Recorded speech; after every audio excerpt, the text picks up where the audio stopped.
Shanti. You are comfortable?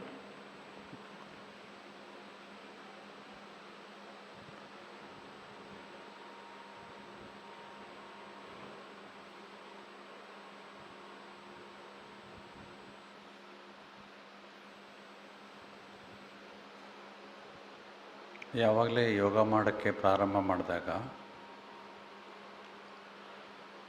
ನಮ್ಮನ್ನು ನಾವು check ಮಾಡಿಕೊಳ್ಬೇಕು.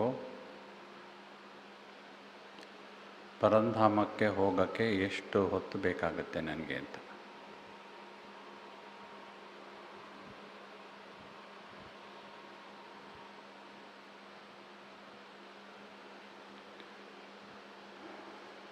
ಆಕರ್ಷಣೆಗಳು, ಗುರುತ್ವಾಕರ್ಷಣೆ, ನಮ್ಮದೇ ಸ್ವಭಾವ ಸಂಸ್ಕಾರಗಳು, ನಮ್ಮದೇ ಆಲೋಚನೆಗಳು ನಮ್ಮನ್ನು ಬೇಕಾದಾಗ ಪರಂಧಾಮಕ್ಕೆ ಕರ್ಕೊಂಡು ಹೋಗೋಕ್ಕೆ ಅಡ್ಡಿ ಮಾಡ್ತವೆ.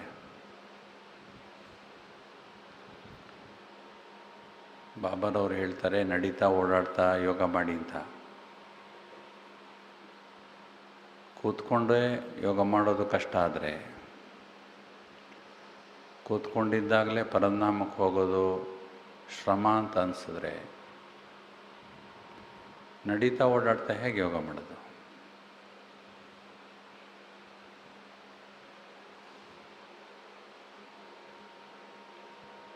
ಆದ್ದರಿಂದ ಇದ್ರ ಬಗ್ಗೆ ನಾವು ಒಂದು ಪ್ಲ್ಯಾನ್ ಆಫ್ ಆ್ಯಕ್ಷನ್ ಮಾಡ್ಕೋಬೇಕು. ಕೂತ್ಕೊಂಡು ಕೂಡಲೇ ಒಂದು ಕ್ಷಣದಲ್ಲಿ ಪರಂಧಾಮ ಕೊಟ್ಟೋಗ್ಬಿಡ್ಬೇಕು, ವಿತಿನ್ ನೋ ಟೈಮ್.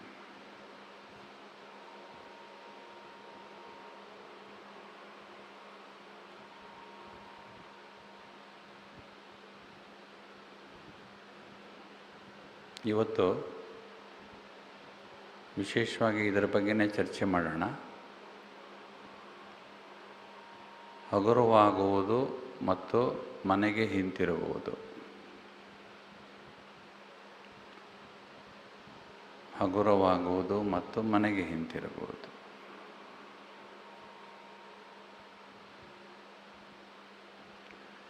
ನಾವೆಲ್ಲ ಒಂದಲ್ಲ ಒಂದು ದಿವಸ ಮನೆಗೆ ಹಿಂತಿರುಗಲೇಬೇಕು. ಆದರೆ ಯಾವಾಗ ಅಂತ ಗೊತ್ತಿಲ್ಲ.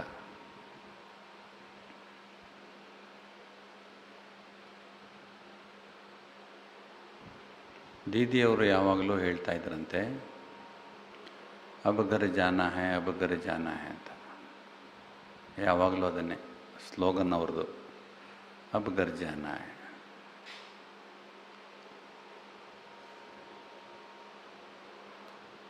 ಮಮ್ಮ ಅವ್ರು ಹೇಳ್ತಾಯಿದ್ರು, ಈ ಕ್ಷಣ ಅಂತಿಮ ಕ್ಷಣ, ಈ ದಿವಸನೂ ಅಲ್ಲ, ಈ ಕ್ಷಣ ಅಂತಿಮ ಕ್ಷಣ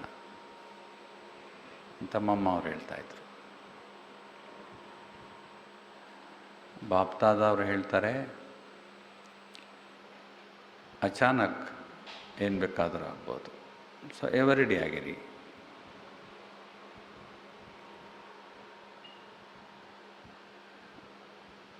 ನಾವು ಹೀಗೆ ಕುಳಿತಿದ್ದೀವಿ, ಯಾವಾಗ ಏನು ಬೇಕಾದರೂ ಆಗ್ಬೋದು.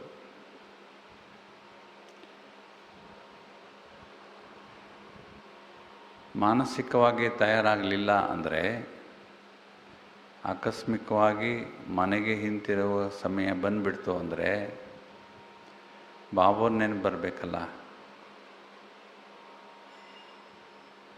ಯಾವುದಕ್ಕೋಸ್ಕರ ನಾವು ಪುರುಷಾರ್ಥ ಮಾಡ್ತಾಯಿದ್ದೀವಿ, ಯಾವುದಕ್ಕೋಸ್ಕರ ನಾವು ಬಾಬಾರವರ ಹಿಂದೆ ಬಂದಿದ್ದೀವಿ, ಯಾವುದಕ್ಕೋಸ್ಕರ ಎಷ್ಟೊಂದು ತ್ಯಾಗಗಳನ್ನು ಮಾಡಿದ್ದೀವಿ ಜೀವನದಲ್ಲಿ,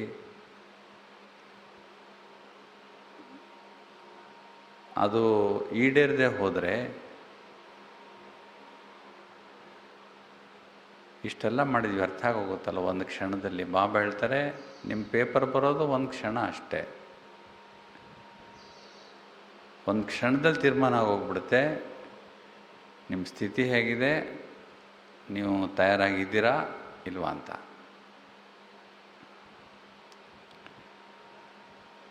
ಮನೆಗೆ ಹಿಂತಿರುಗಬೇಕಾದ್ರೆ ಭಾಳ ದಿವಸದ ಪ್ರಾಕ್ಟೀಸ್ ಬೇಕು.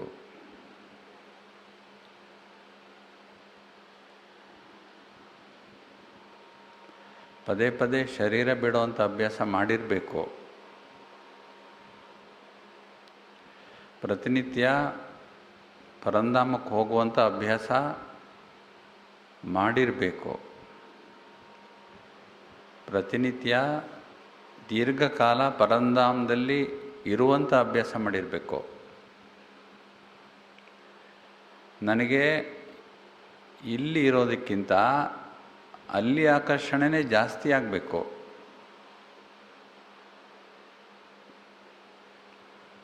ಆವಾಗ ಶರೀರ ಬಿಡುವಾಗ ಬಾಬು ನೆನಪು ಬರ್ತಾರೆ. ಇಲ್ಲವಾದರೆ ಯಾವುದಾದ್ರು ವ್ಯಕ್ತಿಯ ವಸ್ತು ಇವುಗಳು ನೆನಪಿಗೆ ಬರ್ತವೆ. ಯಾವುದು ನಮ್ಮ ಜೀವನದ ಧ್ಯೇಯ ಏನಿದೆ ಆ ಧ್ಯೇಯ ಅದಲ್ಲ. ನಮ್ಮ ಧ್ಯೇಯ ಪ್ರಾಪಂಚಿಕವಾಗಿರುವಂಥ ಜನರಿಗಿಂತ ಭಾಳ ಭಿನ್ನವಾದದ್ದು, ಭಾಳ ಎತ್ತರವಾದದ್ದು ನಮ್ಮ ಧ್ಯೇಯ. ನಮ್ಮ ಧ್ಯೇಯ ಬಹುಶಃ ಪ್ರಪಂಚದಲ್ಲಿ ಯಾರಿಗೂ ಇರಲಿಕ್ಕಿಲ್ಲ. ಯಾವ ಮಹಾತ್ಮರಿಗಾಗಲಿ ಯಾವ ತಪಸ್ವಿಗಳಿಗಾಗಲಿ ಇಲ್ಲ. ಕೇವಲ ಮುಕ್ತಿ ಮಾತ್ರ ಅವರ ಜೀವನದ ಧ್ಯೇಯ. ನಮ್ಮದು ಮುಕ್ತಿಯನ್ನು ದಾಟಿ ಜೀವನ್ಮುಕ್ತಿಗೆ ಹೋಗುವಂಥ ಧ್ಯೇಯ ನಮ್ಮದು. ಆದ್ದರಿಂದ ನಮ್ಮ ಪುರುಷಾರ್ಥ, ನಮ್ಮ ಮಾನಸಿಕ ಸ್ಥಿತಿ, ನಮ್ಮ ಪ್ರಯತ್ನ ಏಕಮುಖವಾಗಿರಬೇಕು, ಒಮ್ಮುಖವಾಗಿರಬೇಕು. ಆವಾಗ ಮಾತ್ರ ನೆನೆಸಿದಾಗ ಹಾರಲಿಕ್ಕೆ ತಯಾರಾಗಿರಬೇಕು. ಪಕ್ಷಿ ಪಂಜರದಲ್ಲಿದೆ. ಪಂಜರದಲ್ಲಿರುವಂಥ ಪಕ್ಷಿ ಬೇಕಾದಾಗ ಪಂಜರವನ್ನು ಬಿಟ್ಟು ಹಾರಕ್ಕೆ ತಯಾರಾಗಿಬಿಡಬೇಕು. ಇಲ್ಲ ಅಂದರೆ ಪಂಜರನೇ ಗ್ಯಾರಂಟಿ ಆಗಿಬಿಡುತ್ತೆ.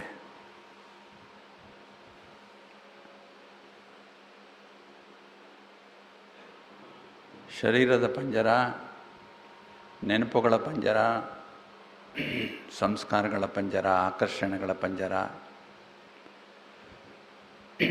ನಮ್ಮದೇ ಆಲೋಚನೆಗಳ ಪಂಜರ, ಜೀವನದಲ್ಲಿ ಬೇರೆ ಬೇರೆ ಸಣ್ಣ ಪುಟ್ಟ ಗುರಿಗಳನ್ನು ಇಟ್ಕೊಂಡು ಅದರಿಂದ ಹೋಗುವಂಥ ಪಂಜರ, ಇನ್ನೂ ಎಲ್ಲ ಏನು ಟೈಮ್ ಇದೆ ಬೇಕಾದಷ್ಟು ಅನ್ನುವಂತಹ ಧೋರಣೆಯ ಪಂಜರ, ಇವೆಲ್ಲ ಪಂಜರಗಳೇ. ಇದನ್ನು ಮೀರಿ ನಾವು ಹೋಗಬೇಕಾದ್ರೆ ನಮ್ಮ ಜೀವನ ಶೈಲಿನೇ ಬೇರೆ ಇರಬೇಕು, ನಮ್ಮ ಯೋಚನಾ ಕ್ರಮನೇ ಬೇರೆ ಇರಬೇಕು, ಅಭ್ಯಾಸದ ರೀತಿನೇ ಬೇರೆ ಇರಬೇಕು. ಆವಾಗ ಮಾತ್ರ ನಾವು ನಮ್ಮ ಗುರಿಯನ್ನು ತಲುಪಬಲ್ಲೆವು.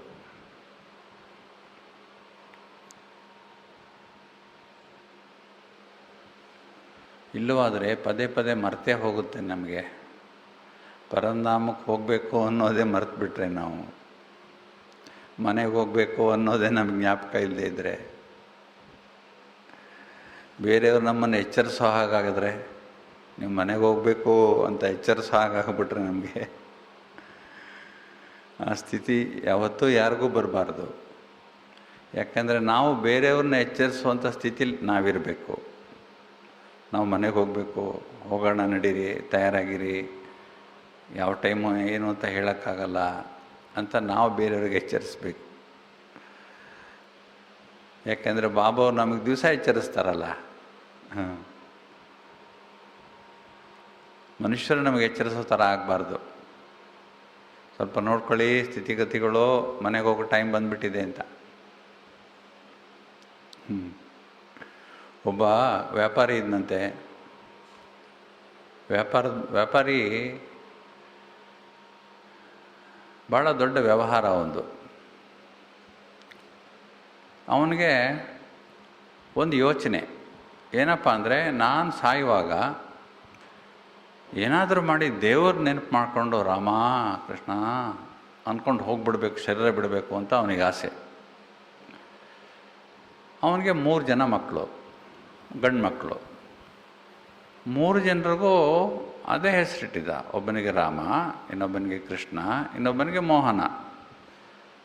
ಯಾಕೆಂದರೆ ವ್ಯಾಪಾರಿಕ ಪ್ಲ್ಯಾನ್ ಏನಂದರೆ, ಶರೀರ ಬಿಡಬೇಕಂದ್ರೆ ಮಕ್ಕಳ ಹೆಸರು ಕರೆದ್ರೆ ಸಾಕಲ್ಲ, ದೇವ್ರ ಹೆಸರು ಕರೆದಂಗೆ ಆಗ್ಬಿಡುತ್ತಲ್ಲ, ನನಗೆ ಮುಕ್ತಿ ಸಿಕ್ಬಿಡುತ್ತಲ್ಲ ಅಂತ ಅವನು ಪ್ಲ್ಯಾನ್ ಮಾಡಿದ್ದ. ಬುದ್ಧಿವಂತ.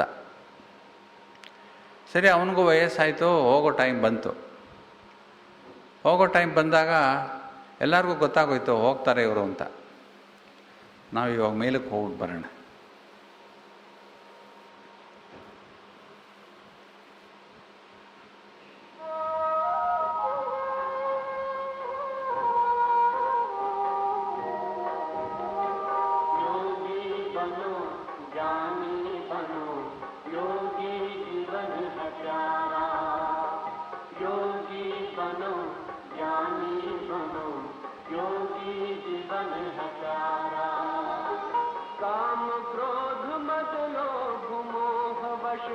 आज है सब मोहताज, योग लगा कर पाप मिटा ले, स्वर्ग सजा ले तू आज। काम क्रोध मद लोभ मोह वश आज है सब मोहताज, योग लगा कर पाप मिटा ले, स्वर्ग सजा ले तू आज।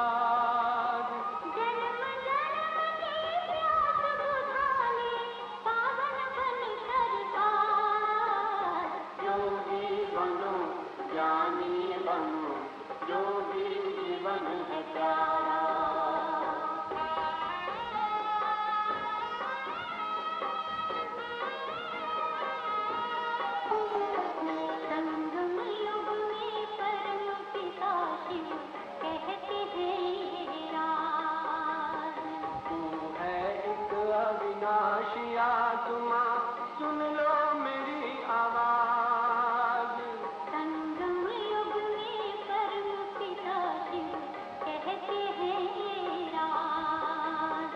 तू है एक अविनाशी आत्मा, सुन लो मेरी आवाज। सुख शांति और पावनता से झोले भर लो आज। योगी बनो, ज्ञानी बनो, योगी जीवन है प्यारा।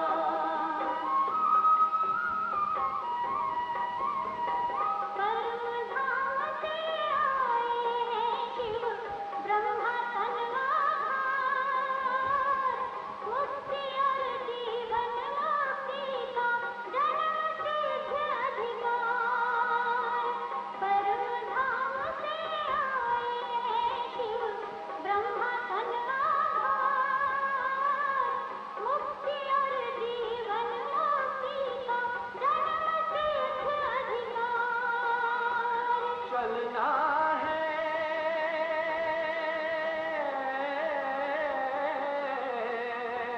चलना है घर वापस, अब तो यही ज्ञान का सार। योगी बनो, ज्ञानी बनो, योगी जीवन है प्यारा। योगी जीवन है प्यारा, योगी जीवन है प्यारा।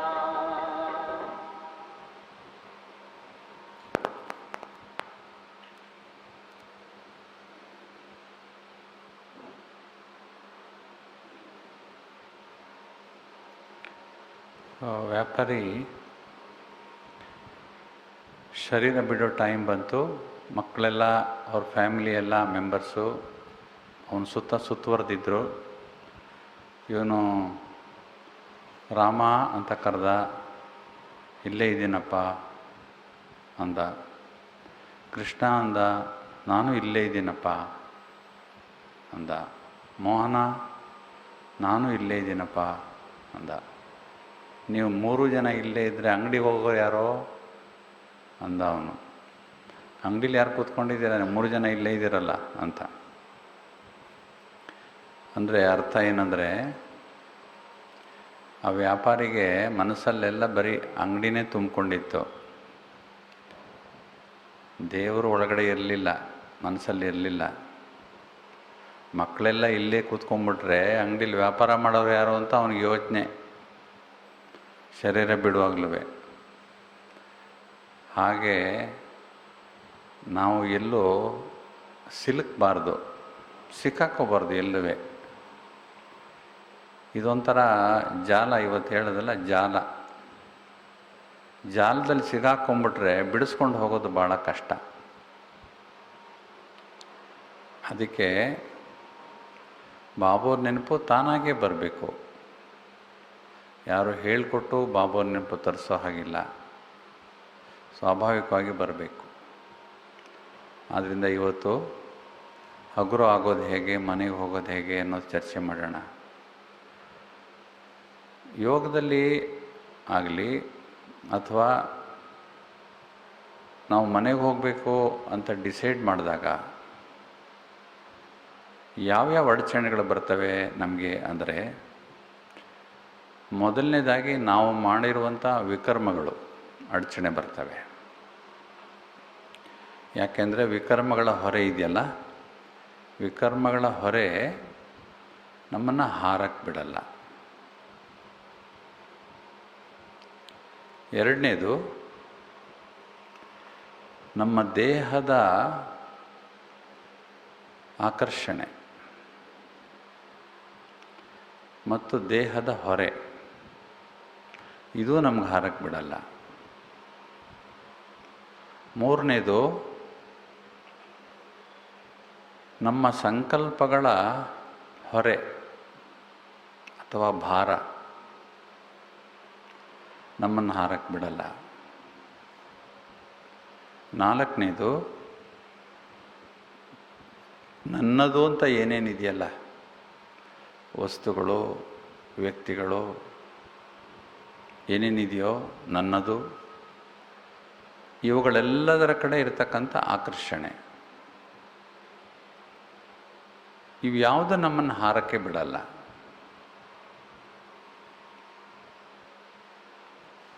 ಅದಕ್ಕೆ ಮೋಹಿನಿ ಬೇನ್ ಅವರು ಕಳಿಸಿದಾರಲ್ಲ ಒಂದು ಮೆಸೇಜು, ಏನಂದರೆ ಬ್ರಾಹ್ಮಣರಲ್ಲಿ ವೈರಾಗ್ಯ ಕಡಿಮೆ ಇದೆ ಅಂತ. ವೈರಾಗ್ಯ ಕಡಿಮೆ ಇದೆ ಅನ್ನೋದ್ರ ಗುರ್ತೇನು, ಯೋಗ ಕಡಿಮೆ ಇದೆ ಅಂತ ಅರ್ಥ. ಇನ್ನು ಸುತ್ತಮುತ್ತ ಇರತಕ್ಕಂಥ ಎಲ್ಲ ಪದಾರ್ಥಗಳು, ವ್ಯಕ್ತಿಗಳು, ಇವುಗಳ ಬಗ್ಗೆ ಆಕರ್ಷಣೆ, ಹಳೆಯ ಪ್ರಪಂಚದ ಕಡೆ ಆಕರ್ಷಣೆ ಇದೆ, ವೈರಾಗ್ಯ ಬೇಕು ಅಂತ ಬಾಬಾರವರು ಅವರಿಗೆ ಸಂದೇಶದಲ್ಲಿ ಹೇಳಿ ಕಳಿಸಿದ್ದಾರೆ. ಸೊ ಹಾಗಾಗಿ ಇವು 4 ವಿಚಾರಗಳ ಬಗ್ಗೆ ನಾವು ಆಲೋಚನೆ ಮಾಡಬೇಕು, ಇವುಗಳಿಂದ ಹೇಗೆ ಬಿಡುಗಡೆ ಹೊಂದೋದು ಅಂತ. ಬಾಬಾರವರು ಮೊದಲನೇದಾಗಿ ವಿಕರ್ಮಗಳ ಒಂದು ಹೊರೆ. ಬಾಬಾರವರು ಹೇಳಿದ್ದಾರೆ, 3 ರೀತಿ ನಿಮ್ಮ ವಿಕರ್ಮಗಳನ್ನು ವಿನಾಶ ಮಾಡ್ಕೋಬೋದು. ಒಂದು, ನೀವು ಈ ಜನ್ಮದಲ್ಲಿ ನಿಮಗೆ ಜ್ಞಾಪಕ ಇರುವಂಥ ಏನೇನು ತಪ್ಪುಗಳನ್ನು ಮಾಡಿದ್ದೀರೋ, ವಿಕರ್ಮಗಳನ್ನು ಮಾಡಿದ್ದೀರೋ, ಗೊತ್ತಿದ್ದೋ ಗೊತ್ತಿಲ್ಲದೋ, ಜ್ಞಾನಕ್ಕೆ ಬರೋ ಮೊದಲೋ ಜ್ಞಾನಕ್ಕೆ ಬಂದ ಮೇಲೋ ಏನೇನು ಮಾಡಿದ್ದೀರೋ ಎಲ್ಲವನ್ನು ಬಾಬಾರವರಿಗೆ ತಿಳಿಸ್ಬಿಡಿ. ತಿಳಿಸುವಾಗ ಪ್ರಾಮಾಣಿಕತೆ ಇರಲಿ ಮತ್ತು ಪಶ್ಚಾತ್ತಾಪನೂ ಇರಲಿ. ತಪ್ಪು ಮಾಡಿದ್ದಕ್ಕೆ ಪಶ್ಚಾತ್ತಾಪನೂ ಇರಬೇಕಲ್ಲ. ಈ ಭಾವದಿಂದ ಬಾಬಾರವ್ರಿಗೆ ಬರೆದು ತಿಳಿಸಿದರೆ, ಬಾಬಾ ನಾನಿಷ್ಟು ತಪ್ಪು ಮಾಡಿದ್ದೀನಿ, ನನಗೆ ಗೊತ್ತಿರಲಿಲ್ಲ ಅಥವಾ ಈಗ ಗೊತ್ತಿದೆ, ಗೊತ್ತಿದ್ರೂ ತಪ್ಪು ಮಾಡಿದ್ದೀನಿ, ಇದು ಅಪರಾಧ ನನಗೆ ಗೊತ್ತಿದೆ, ಇದರಿಂದ ನನಗೆ ಮುಕ್ತಿ ಕೊಟ್ಬಿಡಿ ಅಂತ ಬಾಬಾರವ್ರಿಗೆ ನಾವು ಒಂದು ಲೆಟರ್ ಬರೆದು ಹಾಕ್ಬೋದು. ಮೌಂಟ್ ಅಬುಗೆ ಹೋದಾಗ ತುಂಬ ಜನ ಬಾಬಾ ರೂಮಲ್ಲಿ ದಿಂಬಿನಡಿ ಇಡ್ತಾರೆ, ಹಾಸಿಗೆ ಇಡ್ತಾರೆ. ಬಾಬಾ ರೂಮ್ಗಳಲ್ಲಿ ಕುಟೀರದಲ್ಲಿ ವಿದ್ಯಾರ್ಥಿಯೋಂ ಕೆಲಿಯೆ ಅಂತ ಇರುತ್ತಲ್ಲ, ಅಲ್ಲಿ ಚೀಟಿಗಳನ್ನು ಬರೆದು ಹಾಕ್ತಿರ್ತಾರೆ. ಏನನ್ನು ಹಾಕ್ತಿರ್ತಾರೆ ಚೀಟಿಯಲ್ಲಿ ಬರೆದು, ಅವರ ಮನಸ್ಸಿನ ಭಾವನೆಗಳನ್ನು ಹಾಕ್ತಾ ಇರ್ತಾರೆ. ನಾವು ಕಡೆ ಪಕ್ಷ ಮನಸ್ಸಿನಲ್ಲಾದರೂ ಭಗವಂತ ನನ್ನ ತಪ್ಪಾಯಿತು,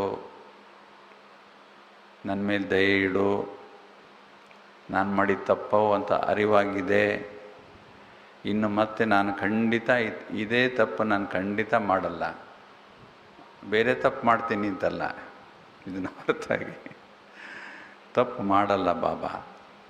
ಯಾಕೆಂದರೆ ನನಗೆ ಈ ಸಮಯ ಏನು ಅಂತ ಗೊತ್ತಿದೆ, ಸಮಯದ ಮಹತ್ವ ಗೊತ್ತಿರೋರು ತಪ್ಪು ಮಾಡಲ್ಲ. ಒಂದು. ಎರಡನೇದು, ಬಾಬಾರವ್ರು ಹೇಳ್ತಾರೆ, ವಿಕರ್ಮಗಳು ಹೊರೆ ಕಡಿಮೆ ಆಗಬೇಕಂದ್ರೆ ಸುಕರ್ಮಗಳನ್ನು ಮಾಡಬೇಕು, ಒಳ್ಳೆ ಕರ್ಮಗಳನ್ನು ಮಾಡಬೇಕು, ಪುಣ್ಯ ಜಮಾ ಮಾಡ್ಕೋಬೇಕು, ಆಶೀರ್ವಾದಗಳನ್ನು ಪಡ್ಕೊಳ್ಬೇಕು. ಇವೆಲ್ಲ ಸುಕರ್ಮಗಳ ಲೆಕ್ಕಕ್ಕೆ ಹೋಗುತ್ತೆ. ಸುಕರ್ಮಗಳು ತುಂಬ ಜಾಸ್ತಿ ಆಗಿಬಿಟ್ರೆ ಸ್ವಾಭಾವಿಕವಾಗಿ ವಿಕರ್ಮಗಳ ಬ್ಯಾಲೆನ್ಸ್ ಏನಿದೆಯಲ್ಲ ಅದು ಕಡಿಮೆ ಆಗುತ್ತೆ. ಹಾಗಾಗಿ ಎಷ್ಟು ಸಾಧ್ಯವೋ ಅಷ್ಟು ಸಹಕಾರ, ಸಹಯೋಗ, ಸುಮನಸ್ಸು, ಒಳ್ಳೆಯ ಮಾತು, ಇವುಗಳ ಬಗ್ಗೆ ನಾವು ಗಮನ ಕೊಡಬೇಕು. ಎಷ್ಟು ಸಾಧ್ಯವೋ ಅಷ್ಟು ಆಶೀರ್ವಾದಗಳನ್ನು ಜಮಾ ಮಾಡಿಕೊಳ್ಳುವ ಪ್ರಯತ್ನದಲ್ಲಿ ನಾವು ತೊಡಗಬೇಕು, ಸೂಕ್ಷ್ಮವಾಗಿ ಮತ್ತು ಸ್ಥೂಲವಾಗಿ. ದಾದಿ ಪ್ರಕಾಶ್ ಮಣಿಜಿಯವ್ರದ್ದು ಒಂದು ಘಟನೆ ಇದೆ, ಇದಕ್ಕೆ ಭಾಳ ನಿದರ್ಶನ. ಈ ಐಟಮ್ಗೆ ನಾವು ಚರ್ಚೆ ಮಾಡ್ತಾ ಇರ್ತಕ್ಕಂಥ ಐಟಮ್ಗೆ ಮೌಂಟ್ ಅಬುನಲ್ಲಿ ಒಂದು ಸರಿ ಬಟ್ಟಿ ನಡೀತಾ ಇತ್ತು, ಸರೆಂಡರ್ ಟೀಚರ್ಸ್ ಬಟ್ಟಿ.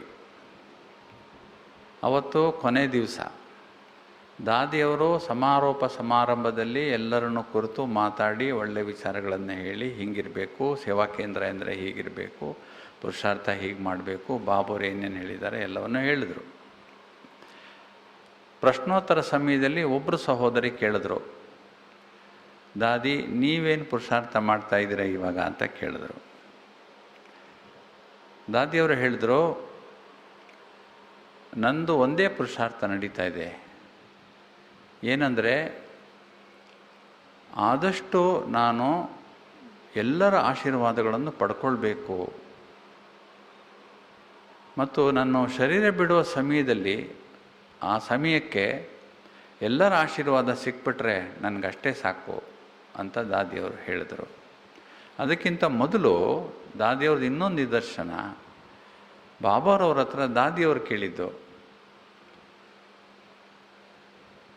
ಬಾಬಾ ಯಾವಾಗಲೇ ಬಂದರೂ ಕೂಡ ದಾದಿಯವರ ಹತ್ರ ಪರ್ಸನಲ್ಲಾಗಿ ಭೇಟಿ ಮಾಡಿ ಮಾತಾಡ್ತಾರೆ, ಮೈಕ್ ತೆಗೆದಿರ್ತಾರೆ ಅಥವಾ ಕೆಲವು ಸರಿ ಮೈಕ್ ಇಟ್ಕೊಂಡೇ ಮಾತಾಡ್ತಾರೆ.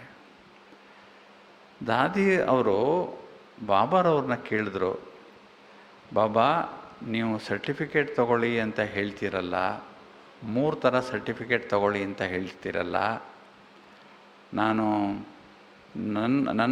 ನನ್ನ ಕಡೆಯಿಂದ ಸರ್ಟಿಫಿಕೇಟು ನನಗೆ ಚೆನ್ನಾಗಿದೆ, ಸೇವೆಯಿಂದ ಸರ್ಟಿಫಿಕೇಟ್ ಚೆನ್ನಾಗಿದೆ, ಆದರೆ ನಮ್ಮ ಪರಿವಾರದಿಂದ ಸರ್ಟಿಫಿಕೇಟು ನನಗೆ ಎಷ್ಟು ಬರಬೇಕೋ ಅಷ್ಟು ಬರ್ತಾ ಇಲ್ಲ. ಅಂದರೆ ನಾನು ನನ್ನ ಜೊತೆಗಿರ್ತಕ್ಕಂಥ ಎಲ್ಲ ಸಹೋದರಿಯರು ಅಥವಾ ಸಹೋದರರನ್ನು ಸಂತುಷ್ಟಪಡಿಸೋಕ್ಕೆ ಆಗ್ತಾ ಇಲ್ಲ ನನಗೆ ಅಂತ ಕಾಣುತ್ತೆ ಬಾಬಾ, ಏನು ಮಾಡಲಿ ನಾನು ಅಂತ ಬಾಬಾರವ್ರನ್ನ ದಾದಿಯವರು ಕೇಳ್ತಾರೆ. ಬಾಬಾರವ್ರು ಹೇಳಿದ್ರು, ಮಗು ನೀನು ಸಂಪೂರ್ಣ ಪ್ರಯತ್ನ ಮಾಡ್ತಾ ಇದೆಯಾ, ಇದನ್ನೇ ಮುಂದುವರಿಸು. ನಿನಗೆ ಪರಿವಾರದಿಂದ 75% ಸಂತುಷ್ಟತೆ ಸರ್ಟಿಫಿಕೇಟ್ ಸಿಕ್ಕಿದ್ರೂ ಸಾಕು, ಅದನ್ನು 100 ಅಂತ ನೀನು ತಿಳ್ಕೊಳ್ಬೋದು ಅಂತ ಹೇಳಿದ್ರು ಬಾಬಾರವರು. ಅದರಲ್ಲಿ ಅರ್ಥ ಏನು ಅಂದರೆ, ಪರಿವಾರದಲ್ಲಾಗಲಿ ಯಾರನ್ನೇ ಆಗಲಿ ಮನುಷ್ಯರನ್ನು ಸಂಪೂರ್ಣವಾಗಿ ಸಂತುಷ್ಟಪಡಿಸೋಕ್ಕೆ ಆಗಲ್ಲ. ನನಗೆ ನಾನು ಸರ್ಟಿಫಿಕೇಟ್ ಕೊಟ್ಕೊಂಡ್ಬಿಡ್ತೀನಿ, ಸೇವೆ ನನಗೆ ಜವಾಬ್ದಾರಿ ಕೊಟ್ಟಿದ್ದೀರಾ ಸಂಪೂರ್ಣವಾಗಿ ಮಾಡಿ, ಸೇವೆಯಿಂದ ನನಗೆ ಸಂಪೂರ್ಣತೆಯ ಸರ್ಟಿಫಿಕೇಟ್ ಸಿಗತ್ತೆ. ಆದರೆ ವ್ಯಕ್ತಿಗಳಿಗೆ ನಾವು ಸಂಪೂರ್ಣ ಸಂತುಷ್ಟತೆ ಕೊಡಬೇಕಲ್ಲ, ಅವರ ನಿರೀಕ್ಷೆ ಮಟ್ಟಕ್ಕೆ ನಾವು ಮುಟ್ಟಬೇಕಲ್ಲ, ಅದು ಆಗಲಿಲ್ವಲ್ಲ ಅಂತ ದಾದಿಗೆ ಕೊರಗು. ಅದನ್ನು ಬಾಬಾವ್ರ ಹತ್ರ ನೇರವಾಗಿ ಪ್ರಶ್ನೆ ಇಟ್ಟರು. ಬಾಬಾರವ್ರು ಹೇಳಿದ್ದೆ ಹಾಗೆ, 75% ತೊಗೊಂಬೋಗು ಸಾಕು, 100 ಅಂತ ತಿಳ್ಕೊಳ್ಬೋದು ಅಂತ. ಆದ್ದರಿಂದ ನಾವು 100% ನಮಗೆ ಸರ್ಟಿಫಿಕೇಟ್ ಸಿಗುತ್ತೆ ಅಂತ ಏನು ನಿರೀಕ್ಷೆ ಇಟ್ಕೊಂಡು ಮಾಡಬೇಕಾಗಿಲ್ಲ. ಅಥವಾ ಇವ್ರು ನಮಗೆ ಸರ್ಟಿಫಿಕೇಟೇ ಕೊಡಲ್ವಲ್ಲ, ನಾವು ಇವ್ರಿಗೆ ಯಾಕೆ ಸಾಕಾರ ಕೊಡೋಣ ಅಂತ ಆ ಥರನೂ ಮಾಡೋ ಹಾಗಿಲ್ಲ. ನಾವು ನಮ್ಮ ಕಡೆಯಿಂದ ಏನೇನು ಪ್ರಯತ್ನ ಮಾಡಬೇಕೋ ಅದನ್ನು ಪೂರ್ಣ ಮಾಡಬೇಕು. ಸರಿ, ದಾದಿಯವರು ಹಾಗೆ ಅವತ್ತು ಹೇಳಿದರು ಬಟ್ಟಿಯಲ್ಲಿ, ನನಗೆ ಈ ಥರ ಅಂದಾಜಿದೆ, ಪುರುಷಾರ್ಥ ಮಾಡಿ ನನಗೆ ಎಲ್ಲರದ್ದು ಆಶೀರ್ವಾದ ಪಡ್ಕೋಬೇಕು ಅಂತ ನನಗೆ ಪ್ರಯತ್ನ ಮಾಡಬೇಕು ಅಂತ ಇದೆ. ಶರೀರ ಬಿಡೋ ಟೈಮ್ಗಾದ್ರೂ ಆದರೆ ನನಗೆ ಸಾಕು, ಆಶೀರ್ವಾದಗಳು ಸಿಕ್ಕಿದ್ರೆ ಸಾಕು ಅಂತ ದಾದಿ ಹೇಳಿದರು. ದಾದಿ 2007 ಆಗಸ್ಟಲ್ಲಿ ಶರೀರ ಬಿಟ್ಟರು. ಶರೀರ ಬಿಟ್ಟು ಸಂಸ್ಕಾರ ಆಗಿದ್ದ ದಿವಸ ಸಂಜೆ ಗುಲ್ಜಾರ್ ದಾದಿಯವರು ಸಂದೇಶ ಭೋಗ ಇಟ್ಬಿಟ್ಟು ಸಂದೇಶ ತಗೊಂಡು ಬಂದರು. ಸಂದೇಶ ತಗೊಂಡು ಬಂದಾಗಲೇ ದಾದಿಯವರು ಅವರಲ್ಲಿ ಪ್ರವೇಶ ಆಗಿ ಬಂದು ಎಲ್ರಿಗೂ ಸೂಚನೆ ಕೊಟ್ಟರು, ನಾನು ಚೆನ್ನಾಗಿದ್ದೀನಿ ಅಂತ, ನೀವೆಲ್ಲ ನನ್ನವರು, ನೀವೆಲ್ಲ ನಮ್ಮವರು. ದಾದಿ ಇದು ಆ್ಯಕ್ಚುಲಿ ಸಿಗ್ನಲ್ ಇದು. ದಾದಿ ಯಾವಾಗಲೂ ಹೀಗೆ ಮಾಡ್ತಾಯಿದ್ದು, ಎಲ್ಲ ಪರಿವಾರ ಇದೆಯಲ್ಲ, ಎಲ್ಲ ಪರಿವಾರ ನಾವೆಲ್ಲ ಒಂದೇ, ನಾವೆಲ್ಲ ಏಕಮತದಿಂದ ಇದ್ದೀವಿ, ನಾವೆಲ್ಲ ಒಗ್ಗಟ್ಟಾಗಿದ್ದೀವಿ, ನಮ್ಮಲ್ಲಿ ಯಾವುದೇ ಒಡಕಿಲ್ಲ, ನಾವೆಲ್ಲ ಒಂದು, ಯಾವಾಗಲೂ ಹೀಗೆ ಹೇಳ್ತಾ ಇರೋರು. ಸುಮಾರು ನಿಮಿಷಗಳ ಕಾಲ ದಾದಿಯವರು ಗುಲ್ಜಾರ್ ದಾದಿಯವರ ತನುವಿನಲ್ಲಿ ಬಂದು ಸೂಚನೆ ಕೊಟ್ಬಿಟ್ಟು ಹೋದರು. ಆಮೇಲೆ ಗುಲ್ಜಾರ್ ದಾದಿಯವರು ಸಂದೇಶ ವತನದಲ್ಲಿ ಏನು ನೋಡಿದ್ರು, ಬಾಬಾರವರು ಏನು ಹೇಳಿದರು ಅದನ್ನು ಹೇಳಿದ್ರು ಮೈಕಲ್ಲಿ.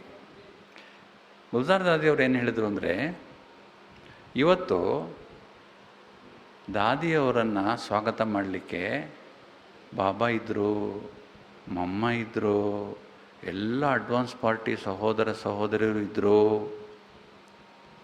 ಎಲ್ಲದಕ್ಕಿಂತ ಹೆಚ್ಚಾಗಿ 5 ತತ್ವಗಳು ನಿಂತಿದ್ದು ಅಲ್ಲಿ ದಾದಿಯನ್ನು ಸ್ವಾಗತ ಮಾಡೋಕ್ಕೆ ಅಂತ ಹೇಳಿದರು. 5 ತತ್ವಗಳು ವತನದಲ್ಲಿ ದಾದಿಯನ್ನು ಸ್ವಾಗತ ಮಾಡೋಕ್ಕೆ ಕಾಯ್ತಾ ಇವೆ ಅಂದರೆ, ದಾದಿ ತತ್ವಗಳಿಗೆ ಏನು ಸೇವೆ ಮಾಡಿರ್ಬೋದು, ಎಷ್ಟು ಸೇವೆ ಮಾಡಿರ್ಬೋದು, ಹೇಗೆ ಸೇವೆ ಮಾಡಿರ್ಬೋದು. ಬಾಬಾರವ್ರು ಹೇಳ್ತಾರಲ್ಲ, ಈ ಭೂಮಿಯಲ್ಲಿರ್ತಕ್ಕಂಥ 5 ತತ್ವಗಳು ನಮ್ಮ ಸೇವೆ ಮಾಡಿವೆ, 5000 ವರ್ಷದಿಂದ ನಮ್ಮ ಸೇವೆ ಮಾಡಿವೆ. ನಾವು ಈ ತತ್ವಗಳಿಗೆ ಬಹಳಷ್ಟು ತೊಂದರೆಯನ್ನು ಕೊಟ್ಟಿದ್ದೇವೆ. ಅಟ್ಲೀಸ್ಟ್ ಜ್ಞಾನ ಪಡೆದ ಮೇಲಾದರೂ ಈ ತತ್ವಗಳಿಗೆ ತೊಂದರೆ ಕೊಡದ ಹಾಗೆ ನಾವು ಇರಬೇಕು. ಅದಕ್ಕೆ ಪ್ರಕಾಶ್ಮಣಿ ದಾದಿ ಆಗಲಿ, ಜಾನಕಿ ದಾದಿ ಆಗಲಿ ನಡೆಯುವುದು ಹೇಗೆ ನಡೀತಾ ಇರ್ತಾರೋ ಅಂದರೆ, ಒಳ್ಳೆ ಹಕ್ಕಿ ನಡೆಯುತ್ತಲ್ಲ ಮೆಲ್ಲಿಗೆ, ಹಾಗೆ ಎಲ್ಲಿ ಭೂಮಿಗೆ ಭಾರ ಆಗ್ಬಿಡುತ್ತೋ, ಎಲ್ಲಿ ಶಬ್ದ ಆದರೆ ಭೂಮಿಗೆ ತೊಂದರೆ ಆಗುತ್ತೋ ಅನ್ನುವಷ್ಟರ ಮಟ್ಟಿಗೆ ಆ ಭಾವನೆಯಿಂದ, ಗೌರವದಿಂದ ನಡೀತಾಯಿದ್ರು. ಅಷ್ಟೇ ಅಲ್ಲ, ಪ್ರತಿ ದಿವಸ ಯೋಗ ಮಾಡುವಾಗ ತತ್ವಗಳಿಗೆ ದಾದಿಯವರು ಸೇವೆ ಮಾಡಿದ್ದಾರೆ ಚೆನ್ನಾಗಿ. ಇನ್ನು ಯಾರ ಸಂದೇಶದಲ್ಲೂ ಈ ಸಂದೇಶ ಬಂದಿಲ್ಲ, 5 ತತ್ವಗಳು ಶರೀರ ಬಿಟ್ಟಾಗ ಅವ್ರನ್ನ ವೆಲ್ಕಮ್ ಮಾಡೋಕ್ಕೆ ವತನದಲ್ಲಿ ಬಂದಿದ್ವು ಅಂತ ಇಲ್ಲ. ದಾದಿಯವರು ಆಶೀರ್ವಾದ ತಗೊಳ್ಳೋಕ್ಕೆ ಎಷ್ಟು ಶ್ರಮ ಪಟ್ಟಿದ್ದಾರೆ, ಎಷ್ಟು ಗಮನ ಕೊಟ್ಟಿದ್ದಾರೆ. ಅದರ ಬೆಲೆ ಗೊತ್ತಿತ್ತು ಅವ್ರಿಗೆ, ಒಂದು ಆಶೀರ್ವಾದದ ಬೆಲೆ ಗೊತ್ತಿತ್ತು ಅವರಿಗೆ. ಆದ್ದರಿಂದ ವಿಕರ್ಮ ವಿನಾಶ ಆಗೋದಕ್ಕೆ 2ನೇ ಹಂತ ಆಶೀರ್ವಾದಗಳನ್ನು ಕ್ರೋಢೀಕರಿಸೋದು, ಅಥವಾ ಬೇರೆಯವರಿಗೆ ನಮ್ಮಿಂದ ಸಂತುಷ್ಟತೆಯನ್ನು ಕೊಡುವುದು, ಸಂತೋಷವನ್ನು ಕೊಡುವುದು, ಶಾಂತಿಯನ್ನು ಹಂಚುವುದು. ಇವತ್ತು ಬಾಬಾ ಹೇಳೋದಲ್ಲ, ಶಾಂತಿಯನ್ನು ಹಂಚುವುದು. ಇದು ಬಹಳ ದೊಡ್ಡ ಸೇವೆ. ಇದರಿಂದನೂ ನಮ್ಮ ವಿಕರ್ಮ ಕಡಿಮೆ ಆಗುತ್ತೆ. ಯಾಕಂದರೆ ಒಳ್ಳೆ ಕರ್ಮ ಜಾಸ್ತಿ ಆಗುತ್ತಲ್ಲ. ಮೊದಲನೇದು ಬಾಬರವ್ರಿಗೆ ತಿಳಿಸೋದು, ಎರಡನೇದು ಆಶೀರ್ವಾದಗಳನ್ನು ಪಡ್ಕೊಳ್ಳೋದು, ಒಳ್ಳೆಯ ಕರ್ಮಗಳನ್ನು ಮಾಡೋದು, ಮೂರನೇದು ಯೋಗ ಮಾಡೋದು. ಬಾಬಾ ಹೇಳಿದರೆ ಯೋಗದಿಂದ ವಿಕರ್ಮ ವಿನಾಶ ಆಗುತ್ತೆ ಅಂತ. ಸೊ ಈ 3 ಹಂತ ಇದೆ ವಿಕರ್ಮ ವಿನಾಶಕ್ಕೆ. ಇದೇ ಪ್ರಥಮ ಸೋಪಾನ. ಈ ಪ್ರಥಮ ಸೋಪಾನಕ್ಕೆ ನಾವು ತುಂಬ ಗಮನ ಕೊಡಬೇಕು. ಯೋಗಕ್ಕೆ ಬಾಬರು ಯಾಕೆ ಅಷ್ಟು ಮಹತ್ವ ಕೊಡ್ತಾರೆ ಅಂದರೆ, ಯೋಗದಿಂದ ಮಾತ್ರ ನಿಮ್ಮ ವಿಕರ್ಮ ವಿನಾಶ ಆಗೋದು. ಅದು ಪರಂಧಾಮದಲ್ಲಿ ಬಾಬಾವ್ರ ಹತ್ರ ಕುಳಿತುಕೊಂಡು ಯೋಗ ಮಾಡೋದು ಒಂದು. ಎರಡನೇದು 5000 ವರ್ಷಗಳ ಕಲ್ಪದ ಚಕ್ರವನ್ನು ತಿರುಗಿಸೋದು ಅಥವಾ 5 ಸ್ವರೂಪಗಳ ಯೋಗ ಮಾಡೋದು. ಇದರಿಂದ ಮಾತ್ರ ವಿಕರ್ಮ ವಿನಾಶ ಆಗುತ್ತೆ ಅಂತ ಬಾಬಾರವ್ರು ಹೇಳಿರೋದು. ಯಾಕೆ ಹೀಗೆ ಹೇಳಿರ್ಬೋದು? ಸೂಕ್ಷ್ಮವತನಕ್ಕೆ ಹೋದರೆ ಏನು ವಿಕರ್ಮ ವಿನಾಶ ಆಗಲ್ವ? ಹಾಗಾದರೆ ಸೂಕ್ಷ್ಮವತನ ಯಾಕೆ ಬಾಬರು ಹೇಳಲಿಲ್ಲ? ಹಾಗಾದರೆ ಸೂಕ್ಷ್ಮವತನದಲ್ಲಿ ನೀವು ಪರಮಾತ್ಮ ನೆನಪು ಮಾಡಿದ್ರೆ ವಿಕರ್ಮ ವಿನಾಶ ಆಗುತ್ತೆ ಅಂತ ಯಾಕೆ ಹೇಳಲಿಲ್ಲ ಬಾಬಾ ಅವರು? ಯಾಕಂದರೆ ಸೂಕ್ಷ್ಮವತನ ಕೇವಲ ಸಂಗಮಯುಗದ ಸಂಪೂರ್ಣ ಅವಧಿಯವರಿಗೆ ಮಾತ್ರ ಇರಬಹುದು ಅಷ್ಟೇ. ಕೊನೆಯ ಹಂತದಲ್ಲಿ ಬಂದವರು, ಕೊನೆಯ ಹಂತದಲ್ಲಿ ಜ್ಞಾನ ಪಡೆದಂಥವರು, ಆ ಸಮಯದಲ್ಲಿ ಸೂಕ್ಷ್ಮವತನ ಇಲ್ಲದೇ ಇದ್ದರೆ, ಬಾಬಾರವರ 3 ಜನ್ಮ ಆಗೋಗ್ಬಿಟ್ಟಿದ್ರೆ ಹೆಂಗೆ ಅವ್ರ ವಿಕರ್ಮ ವಿನಾಶ ಆಗುತ್ತೆ? ಬಾಬಾ ಅವರು ಎಷ್ಟು ಯೋಚನೆ ಮಾಡ್ತಾರೆ ನೋಡಿ. ಬಾಬಾರವರ ಒಂದೊಂದು ಸೂಚನೆಯಲ್ಲಿ ಎಷ್ಟು ಹಿನ್ನೆಲೆ ಇರುತ್ತೆ, ಎಷ್ಟು ಅರ್ಥ ಇರುತ್ತೆ ಅದರಲ್ಲಿ. ಹಾಗಂತ ನಾವು ಸೂಕ್ಷ್ಮವತನಕ್ಕೆ ಹೋಗಬಾರ್ದು ಅಂತಲ್ಲ, ಸೂಕ್ಷ್ಮವತನಕ್ಕೆ ಹೋಗಬೇಕು, ಯೋಗ ಮಾಡಬೇಕು. ಯಾಕಂದರೆ ಸೂಕ್ಷ್ಮವತನದ ಯೋಗವೇ ಬೇರೆ, ಪರಿಷ್ಠಾ ಸ್ಥಿತಿಯ ಯೋಗನೇ ಬೇರೆ, ನಿರಾಕಾರಿ ಸ್ಥಿತಿಯ ಯೋಗನೇ ಬೇರೆ, ಅನುಭವನೇ ಬೇರೆ ಟೋಟಲಿ. ಆದರೆ ವಿಕರ್ಮ ವಿನಾಶ ಮಾಡಲಿಕ್ಕೆ ಬಂದಾಗ ಪರಂಧಾಮದಲ್ಲಿ ಬಾಬಾವ್ರ ಹತ್ರ ಮತ್ತು 5 ಸ್ವರೂಪಗಳ ಯೋಗ, ನನ್ನದೇ ಎಲ್ಲ ಪಾತ್ರಗಳನ್ನು ನಾನು ನೋಡ್ಕೊಳ್ತಾ ಬರೋದು ಅಷ್ಟೇ. ಸೊ ಇದು ವಿಕರ್ಮದ ಬಗ್ಗೆ ಆಯಿತು. ಇನ್ನು ಎರಡನೇದು ಶರೀರದ ಒಂದು ಹೊರೆ ಇದೆಯಲ್ಲ, ಶರೀರದ ಹೊರೆಯನ್ನು ಕಡಿಮೆ ಮಾಡ್ಕೊಳ್ಳೋದು ಹೇಗೆ? ಬಾಬಾರವರು ಅನೇಕ ಬಾರಿ ಹೇಳಿದ್ದಾರೆ, ಮಕ್ಕಳೇ ನೀವು ಶರೀರವನ್ನು ಮರೆತು ಶಾಂತಿಧಾಮ ಮತ್ತು ಸುಖಧಾಮವನ್ನು ನೆನಪು ಮಾಡಿ ಅಂತ ಬಾಬಾರವರು ಹೇಳಿದ್ದಾರೆ. ಶರೀರವನ್ನು ಮರೆಯೋದಾದರೂ ಹೇಗೆ? ಶರೀರವನ್ನು ಮರಿಬೇಕಾದ್ರೆ 5 ಹಂತ ಇದೆ. ಮೊದಲನೇ ಹಂತ ಶರೀರದಿಂದ ಭಿನ್ನರಾಗ್ಬಿಡೋದು. ಎರಡನೇದು ಪ್ರೀತಿಯಲ್ಲಿ ಶರೀರವನ್ನು ಮರೆಯೋದು. ಮೂರನೇದು ಪ್ರಾಪ್ತಿಯಲ್ಲಿ ಮೈಮರೆಯುವುದು. ನಾಲ್ಕನೇದು ಅನುಭವಗಳಲ್ಲಿ ತಲ್ಲೀನರಾಗಿ ಮೈಮರೆಯುವುದು. ಐದನೇದು ಸೇವೆಯನ್ನು ಮಾಡ್ತಾ ಶರೀರವನ್ನು ಮರೆಯುವುದು.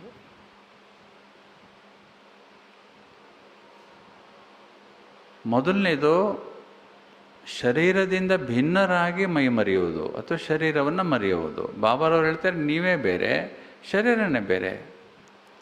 ಆದರೆ ಶರೀರವನ್ನು ಮರಿಬೇಕಲ್ಲ ನಾವು ಅಷ್ಟು ಸುಲಭವಾಗಿ. ಈಗ ಭೂಮಿ ಆಕಾಶದಲ್ಲಿ ನಿಂತಿದೆ, ಇದಕ್ಕೆ ಯಾವುದೇ ಆಧಾರ ಇಲ್ಲ. ಇದು ಸೂರ್ಯನ ಸುತ್ತ ತಿರುಗ್ತಾ ಇದೆ ಮತ್ತು ತನ್ನ ಸುತ್ತನೂ ತಿರುಗ್ತಾ ಇದೆ. ಯಾಕೆ ಸೂರ್ಯನ ಸುತ್ತ ತಿರುಗ್ತಾ ಇದೆ ಅಂದರೆ, ಸೂರ್ಯನ ಗುರುತ್ವಾಕರ್ಷಣೆ ಇದೆ. ಸೂರ್ಯನ ಗುರುತ್ವಾಕರ್ಷಣೆ ಇರೋದ್ರಿಂದ ಭೂಮಿ ಸೂರ್ಯನ ಸುತ್ತ ತನ್ನದೇ ಆದಂಥ ಪಥದಲ್ಲಿ ಚಲಿಸ್ತಾ ಇರುತ್ತೆ. ನಾವೆಲ್ಲ ಇದೇ ಭೂಮಿ ಮೇಲೆ ಇರೋದು. ಭೂಮಿ ಚಲಿಸೋದು ನಮಗೇನು ಗೊತ್ತಾಗಲ್ಲ. ಭೂಮಿ ತನ್ನ ಸುತ್ತ ಒಂದು ಸರಿ ಸುತ್ತಿದ್ರೆ 24 ಗಂಟೆ ಅಂತಾನು, ಸೂರ್ಯನ ಸುತ್ತ ಒಂದು ಸರಿ ತಿರುಗಿಬಿಟ್ರೆ 365 ದಿವಸ 1 ವರ್ಷ ಅಂತ ನಾವು ಲೆಕ್ಕ ಹಾಕಿ ನಾವು ಇಟ್ಕೊಂಡಿದ್ದೀವಿ ಅಷ್ಟೇ. ಭೂಮಿಗೂ ಸೂರ್ಯನಿಗೂ ಅದೇನು ಅರಿವಿಲ್ಲ, ನಮ್ಮ ಲೆಕ್ಕ. ಈಗ ನಾವು ಭೂಮಿ ಮೇಲೆ ನಿಂತಿದ್ದೀವಿ, ಕೂತಿದ್ದೀವಿ, ಓಡಾಡ್ತಾ ಇದ್ದೀವಿ. ನಾವೇನು ಕೆಳಗೆ ಬಿದ್ದೋಗಲ್ಲ, ಭೂಮಿಯಿಂದ ಉದುರೋಗ್ತೀವ ನಾವು ಯಾವಾಗಾದರೂ? ಇಲ್ಲ. ಯಾಕೆ ಅಂದರೆ ಗುರುತ್ವಾಕರ್ಷಣೆ. ಯಾವುದು ಗುರುತ್ವಾಕರ್ಷಣೆ? ಭೂಮಿಯ ಗುರುತ್ವಾಕರ್ಷಣೆ ಇದೆ ನಮಗೆ. ಈ ಗುರುತ್ವಾಕರ್ಷಣೆಯಿಂದ ನಾವು ಮೇಲೆ ಹೋಗಬೇಕು ಬಾಬಾರವರ ಹತ್ರ. ಭೂಮಿಯ ಗುರುತ್ವಾಕರ್ಷಣೆ, ಶರೀರದ ಆಕರ್ಷಣೆ ಎರಡನ್ನೂ ದಾಟಿ ಹೋಗಬೇಕು ನಾವು. ಅಂದರೆ ನಮ್ಮ ಮನಸ್ಸು ಎಷ್ಟು ಶಕ್ತಿಶಾಲಿಯಾಗಿರಬೇಕು, ಈ ಗುರುತ್ವಾಕರ್ಷಣೆಯನ್ನೇ ದಾಟಿ ಹೋಗಬೇಕು. ಅಂದರೆ ಬಾಬಾರವರು ಎಷ್ಟು ಬಾರಿ ಹೇಳ್ತಾರೆ, ನೀವು ಶರೀರವನ್ನು ಮರೆತು ಭೂಮಿಯ ಮೇಲೆ ನಿಂತು ಭೂಮಿಗೆ ಸಕಾಶ ಕೊಡಬೇಕು ನೀವು ಅಂತ ಬಾಬಾರವರು ಹೇಳ್ತಾರೆ. ಅಂದರೆ ನಮ್ಮ ಮನಸ್ಸು ಎಷ್ಟು ಬಲಶಾಲಿಯಾಗಿರಬೇಕು ಅಂದರೆ ಯಾವುದೇ ಸಮಯದಲ್ಲೂ ಈ ಗುರುತ್ವಾಕರ್ಷಣೆಗೆ ಒಳಗಾಗಿ ನಾವು ವಾಪಸ್ ಬಂದುಬಿಡಬಾರ್ದು. ಯೋಗ ಮಾಡ್ತಾ ಮಾಡ್ತಾ ನಾವು ಯಾಕೆ ವಾಪಸ್ ಬರ್ತೀವಿ ಪದೇ ಪದೇ ಅಂದರೆ ಇದೇ ಕಾರಣ. ವ್ಯಕ್ತಿ, ವಸ್ತು, ವೈಭವ, ನೆನಪುಗಳು, ಶರೀರ, ಬಂಧನ, ಇದಕ್ಕೆ ವಾಪಸ್ ಬರೋದು ನಾವು. ಇದನ್ನು ದಾಟಿ ಹೋಗಬೇಕಂದ್ರೆ ನಮಗೆ ಗುರುತ್ವಾಕರ್ಷಣ ಶಕ್ತಿಗಿಂತ ಜಾಸ್ತಿ ಶಕ್ತಿ ಬೇಕು. 1969ರಲ್ಲಿ ಅಮೇರಿಕಾದವರು, ನಾಸಾದವರು ಒಂದು ರಾಕೆಟ್ ಬಿಟ್ಟರು. ಅಪೋಲೋ 11 ಅಂತ ಅದರ ಹೆಸರು. ಅದರಲ್ಲಿ 3 ಜನ ಗಗನಯಾತ್ರಿಗಳಿದ್ದರು. ಆ 3 ಜನ ಗಗನಯಾತ್ರಿಗಳಿದ್ದಂತಹ ರಾಕೆಟು ಭೂಮಿಯಿಂದ ಫಾಸ್ಟಾಗಿ ಚಿಮ್ಮಿ ಭೂಮಿ ಸುತ್ತ ತಿರುಗಿ, ನಂತರ ಚಂದ್ರನ ಸುತ್ತ ತಿರುಗಿ, ನಂತರ ಅಲ್ಲಿಂದ ಬೇರ್ಪಟ್ಟು ಚಂದ್ರನ ಮೇಲೆ ಇಳಿದ್ರು ಇಬ್ಬರು. 1969 ಜುಲೈ 20ನೇ ತಾರೀಕು ನೀಲ್ ಆರ್ಮ್ಸ್ಟ್ರಾಂಗ್ ಮೊದಲ ಮಾನವ ಚಂದ್ರನ ಮೇಲೆ ಕಾಲಿಟ್ಟಿದ್ದು. ಇಟ್ಟ ತಕ್ಷಣ ಅವನೊಂದು ಮಾತು ಹೇಳ್ದ, a small step for man but a giant leap for mankind ಅಂತ. ನೀಲ್ ಆರ್ಮ್ಸ್ಟ್ರಾಂಗ್ ಅವರ ಭಾಳ ಪ್ರಸಿದ್ಧವಾದ ಮಾತಿದು. ಇವತ್ತು ಚಂದ್ರನ ಮೇಲೆ ನಾನು ಕಾಲಿಡ್ತಾ ಇದ್ದೀನಿ, ಇದು ಮನುಷ್ಯನಿಗೆ ಒಂದು ಸಣ್ಣ ಹೆಜ್ಜೆ, ಆದರೆ ಮಾನವತೆಗೆ ಭಾಳ ದೊಡ್ಡ ಹೆಜ್ಜೆ ಅಂತ ಹೇಳಿದ್ದವನು. ನಾವು ಚಂದ್ರನ ಮೇಲೆ ಇಳಿಯಕ್ಕೆ ಹೋಗ್ತಾ ಇಲ್ಲ, ನಾವು ಪರಂಧಾಮಕ್ಕೆ ಹೋಗ್ತಾ ಇರೋದು. ನಾವು ಪರಂಧಾಮಕ್ಕೆ ಹೋಗಬೇಕಾದ್ರೆ ಎಂಥ ರಾಕೆಟ್ ಇರಬೇಕು. ಅಪೋಲೋ 11ನಲ್ಲಿ 3 ಭಾಗ ಇತ್ತು. 3 ಭಾಗದಲ್ಲಿ 2 ಸುಟ್ಟು ಹೋಗುತ್ತೆ, ಒಂದೇ ಉಳ್ಕೊಂಡು ಅಲ್ಲಿ ವಾಪಸ್ ಹೋಗಿ ವಾಪಸ್ ಬರುತ್ತೆ ಇಲ್ಲಿಗೆ ಭೂಮಿಗೆ. 8 ಡೇಸ್ ಮಿಷನ್, 8 ದಿವಸದಲ್ಲಿ ಹೋಗಿ ಚಂದ್ರನ ಮುಟ್ಟಿ ಅವರು ಸುಮಾರು 10-12 ಗಂಟೆ ಕಾಲ ಅದರ ಮೇಲೆ ಕಳೆದು ವಾಪಸ್ ಬಂದು ಭೂಮಿಗೆ ಬರ್ತಾರೆ. ನಾವು ಹೋಗಬೇಕಂದ್ರೆ ಎಷ್ಟು ಶಕ್ತಿ ಇರಬೇಕಲ್ವಾ. ಅದಕ್ಕೇ ಆಕರ್ಷಣೆಗಳು ಇರಬಾರ್ದು ಅಂತ ಬಾಬಾರವ್ರು ಹೇಳಿದ್ದು. ಇವತ್ತು ಬಾಬಾ ಏನು ಹೇಳಿದ್ರು, ಮಕ್ಕಳೇ ನಿಮಗೆ 3ನೇ ಕಣ್ಣು ಓಪನ್ ಆಗಿಬಿಟ್ಟಿದೆ. 3ನೇ ಕಣ್ಣು ಓಪನ್ ಆಗಿರೋದ್ರಿಂದ ನೀವು ಯಾವುದಲ್ಲೂ ಸಿಲ್ಕೋ ಹಂಗಿಲ್ಲ, ನೀವು ಯಾವುದೇ ವ್ಯಕ್ತಿಗಳ ಮೋಹಕ್ಕೆ ಸಿಲ್ಕೋ ಹಂಗಿಲ್ಲ ನೀವು. ಇದು ಮೋಹ ಅನ್ನೋದು ಪಾಶ ಅಂತಾರೆ. ಭಕ್ತಿ ಮಾರ್ಗದಲ್ಲಿ ಮೋಹ ಪಾಶ ಅಂತಾರೆ. ಪಾಶ ಅಂದ್ರೆ ಯಮಪಾಶ ಅಂತಾರಲ್ಲ, ಹಾಗೆ ಮೋಹ ಪಾಶ. ಇದಕ್ಕೆ ಸಿಗಾಕೊಂಬಿಟ್ರೆ ಬಿಡಿಸ್ಕೊಳಕ್ಕಾಗಲ್ಲ ಅಂತ ಮೋಹ ಪಾಶ. ಯಾಕೆ ಯಾವ ವ್ಯಕ್ತಿಗಳಲ್ಲೂ ಸಿಗಾಕೊಳ್ಳೋಕೆ ಹೋಗಬೇಡಿ ಅಂತ ಬಾಬಾರವರು ಇವತ್ತು ಮುರಳಿಯಲ್ಲಿ ಹೇಳಿದ್ದಾರೆ. ಸೊ ಆದ್ದರಿಂದ ನಾವು ಯೋಗ ಮಾಡಬೇಕಂದ್ರೆ ಶರೀರದಿಂದ ಭಿನ್ನರಾಗುವ, ಶರೀರದಿಂದ ಡಿಟ್ಯಾಚ್ ಆಗುವಂತಹ ಅಭ್ಯಾಸವನ್ನು ಪದೇ ಪದೇ ಪದೇ ಪದೇ ಮಾಡಬೇಕು. ಬಾಬಾರವರು, ಬ್ರಹ್ಮ ಬಾಬಾರು ಹೇಗೆ ಮಾಡ್ತಾಯಿದ್ರಂತ ಅಂದರೆ ಶರೀರದಿಂದ ಡಿಟ್ಯಾಚ್ ಆಗಿ ನಾನು ಫರಿಷ್ಠೆಯಾಗಿ ಹೋಗ್ತಾ ಇದ್ದೀನಿ. ಅಲ್ಲಿಂದ ನನ್ನ ಸ್ಥೂಲವಾದ ಶರೀರವನ್ನು ನೋಡ್ತಾ ಇದ್ದೀನಿ ಸ್ಪಷ್ಟವಾಗಿ. ಶರೀರದಿಂದ ಡಿಟ್ಯಾಚ್ ಆಗಿ ಮುಂದೆ ಹೋಗಿ ತಿರುಗಿ ನನ್ನ ಶರೀರವನ್ನು ನಾನೇ ನೋಡ್ಕೋತಾ ಇದ್ದೀನಿ. ಇದು ಡಿಟ್ಯಾಚ್ಮೆಂಟ್. ಅಷ್ಟರ ಮಟ್ಟಿಗೆ ನಾವು ಡಿಟ್ಯಾಚ್ ಆಗೋದನ್ನು ಕಲಿಬೇಕು. ಇದಕ್ಕೆ ಏನು ಬೇಕು ಅಂದರೆ ಮೊದಲು ಜ್ಞಾನ ಪಕ್ಕ ಮಾಡ್ಕೋಬೇಕು. ಏನು ಜ್ಞಾನ? ನಾನು ಆತ್ಮ, ನಾನು ಶರೀರ ಅಲ್ಲ, ನಾನೇ ಬೇರೆ ಶರೀರನೇ ಬೇರೆ, ನಾನೇ ಬೇರೆ ಶರೀರನೇ ಬೇರೆ ಪಕ್ಕ ಮಾಡ್ಕೋಬೇಕು. ಮತ್ತು ಈ ಪಕ್ಕ ಮಾಡ್ಕೊಂಡಿರೋವಂಥ ಪಾಠವನ್ನು ಪದೇ ಪದೇ ಅಭ್ಯಾಸ ಮಾಡಬೇಕು. ಯೋಗದಲ್ಲಿ ಕುಳಿತಾಗ ಡಿಟ್ಯಾಚ್ ಆಗುವಂಥ ಅಭ್ಯಾಸವನ್ನು ನಾವು ಮಾಡ್ಕೋಬೇಕು. ಡಿಟ್ಯಾಚ್ ಆಗಲಿಲ್ಲ ಅಂದರೂ ಅಟ್ಲೀಸ್ಟ್ ನಾನು ಶರೀರದಿಂದ ಭಿನ್ನವಾಗಿದ್ದೀನಿ ಅಂತನಾದರೂ ನನಗೆ ಅನುಭವ ಆಗಬೇಕು. ಆವಾಗ ಮಾತ್ರ ಆಕಾಶದಲ್ಲಿ ನಾನು ನಿಲ್ಲಕ್ಕೆ ಸಾಧ್ಯ ಆಗುತ್ತೆ, ಭೂಮಿಗೆ ಸೇವೆ ಮಾಡಲಿಕ್ಕೆ ಸಾಧ್ಯ ಆಗುತ್ತೆ. ಸೊ ಇದು ಶರೀರದಿಂದ ಭಿನ್ನರಾಗುವಂತಹ ಸ್ಥಿತಿ. ಎರಡನೇದು ಎರಡಾಯಿತು. ಮೊದಲನೇದು ವಿಕರ್ಮದಾಯಿತು, ಎರಡನೇದು ಶರೀರದಿಂದ ಭಿನ್ನರಾಗುವಂಥ ಸ್ಥಿತಿ ಆಯಿತು, ದೇಹದಿಂದ ಭಿನ್ನರಾಗುವುದು. ಮೂರನೇದು ವರ್ತಮಾನದಲ್ಲಿರುವುದು. 5 ನಿಮ್ಗೆ ಹೇಳಿದ್ನಲ್ಲ ವರ್ತಮಾನದಲ್ಲಿರುವುದು ಹೇಳಿಲ್ಲಲ್ಲ. ಮೊದಲನೇದು ವಿಕರ್ಮ ವಿನಾಶ ಮಾಡ್ಕೊಳ್ಳೋದು. ಎರಡನೇ ಹಂತಗಳಿವು. ಹಿಂತಿರುಗಕ್ಕೆ, ಮನೆಗೆ ಹಿಂತಿರುಗಕ್ಕೆ ಸ್ಟೆಪ್ಸ್ ಇವು. ಮೊದಲನೇದು ವಿಕರ್ಮ ವಿನಾಶ ಮಾಡ್ಕೊಳ್ಳೋದು, ಎರಡನೇದು ದೇಹದಿಂದ ಭಿನ್ನ ಆಗೋದು, ಮೂರನೇದು ವರ್ತಮಾನ ಸ್ಥಿತಿಯಲ್ಲಿ ಇರೋದು, ನಾಲ್ಕನೇದು ಯೋಚಿಸದೇ ಇರುವುದು, 5 ಹಗುರರಾಗುವುದು. ಈಗ ನಾವು ವಿಕರ್ಮ ವಿನಾಶ ಆಗೋದ್ರ ಬಗ್ಗೆ ಚರ್ಚೆ ಮಾಡಿದ್ದೀವಿ ಮತ್ತು ದೇಹದಿಂದ ಭಿನ್ನರಾಗುವುದ್ರ ಬಗ್ಗೆ ಚರ್ಚೆ ಮಾಡಿದ್ದೀವಿ. ಈಗ ಮೂರನೇ ಹಂತಕ್ಕೆ ಹೋಗೋಣ. ಮೂರನೇ ಹಂತ ಯಾವುದು ಅಂದರೆ, ನಾವು ದೇಹದಿಂದ ಭಿನ್ನ ಆಗ್ಬೋದು, ಆದರೆ ವರ್ತಮಾನದಲ್ಲಿರುವಂಥ ಅಭ್ಯಾಸವನ್ನು ಮಾಡಬೇಕು. ಯಾಕೆ ಅಂದರೆ ದೇಹದಿಂದ ಡಿಟ್ಯಾಚ್ ಆಗೋಕ್ಕೆ ನಮಗೆ ಪ್ರಮುಖವಾಗಿ ಎಳೆಯೋದು ಅಂದರೆ ಭೂತಕಾಲದಲ್ಲಿ ನಡೆದಿರ್ತಕ್ಕಂಥ ಘಟನೆಗಳು ಅಥವಾ ನನ್ನ ಹಿಂದಿನ ಅನುಭವಗಳು, ಅವು ನನ್ನನ್ನು ಎಳಿತಾ ಇರ್ತವೆ. ಜೊತೆಗೆ ಭವಿಷ್ಯತ್ತಿಗೆ ಏನೇನು ಮಾಡಬೇಕು ಅಂತ ಏನೇನು ಪ್ಲ್ಯಾನ್ ಮಾಡ್ಕೊಂಡಿರ್ತೀನಲ್ಲ, ಅವು ನನ್ನನ್ನು ಎಳಿತವೆ. ವಾಸ್ತವಿಕವಾಗಿ ನೋಡಿ, ಯಾವುದೇ ವ್ಯವಹಾರ ಆಗಲಿ, ಯಾವುದೇ ಘಟನೆ ಆಗಲಿ, ಕೇವಲ ವರ್ತಮಾನದಲ್ಲಿ ಮಾತ್ರ ನಡೆಯೋದು. ಭೂತಕಾಲದಲ್ಲಿ ಘಟನೆ ನಡೆಯಲ್ಲ, ನಡೆದಾಗೋಗಿದೆ. ಭವಿಷ್ಯದಲ್ಲಿ ನಡೆಯಲಿದೆ ಅಥವಾ ನಡೆಯದೇನೂ ಇರ್ಬೋದು. ವರ್ತಮಾನದಲ್ಲಿ ಮಾತ್ರ ಎಲ್ಲವೂ ಘಟಿಸುತ್ತವೆ. ನಾವು ಇವಾಗ ಇಲ್ಲಿದ್ದೀವಿ, ವರ್ತಮಾನದಲ್ಲಿದ್ದೀವಿ. ನಾವು ವ್ಯಕ್ತಿ ವರ್ತಮಾನದಲ್ಲಿದ್ದಾಗ ಮಾಡುವಂಥ ಅನುಭವ ಮಾತ್ರ ಸಂಪೂರ್ಣವಾದ ಅನುಭವ. ನಾನು 10 ವರ್ಷದ ಹಿಂದೆ ಆ ಊರಲ್ಲಿದ್ನಲ್ಲ, ಅವರಲ್ಲಿ ಹೇಗಿತ್ತು ಗೊತ್ತಾ?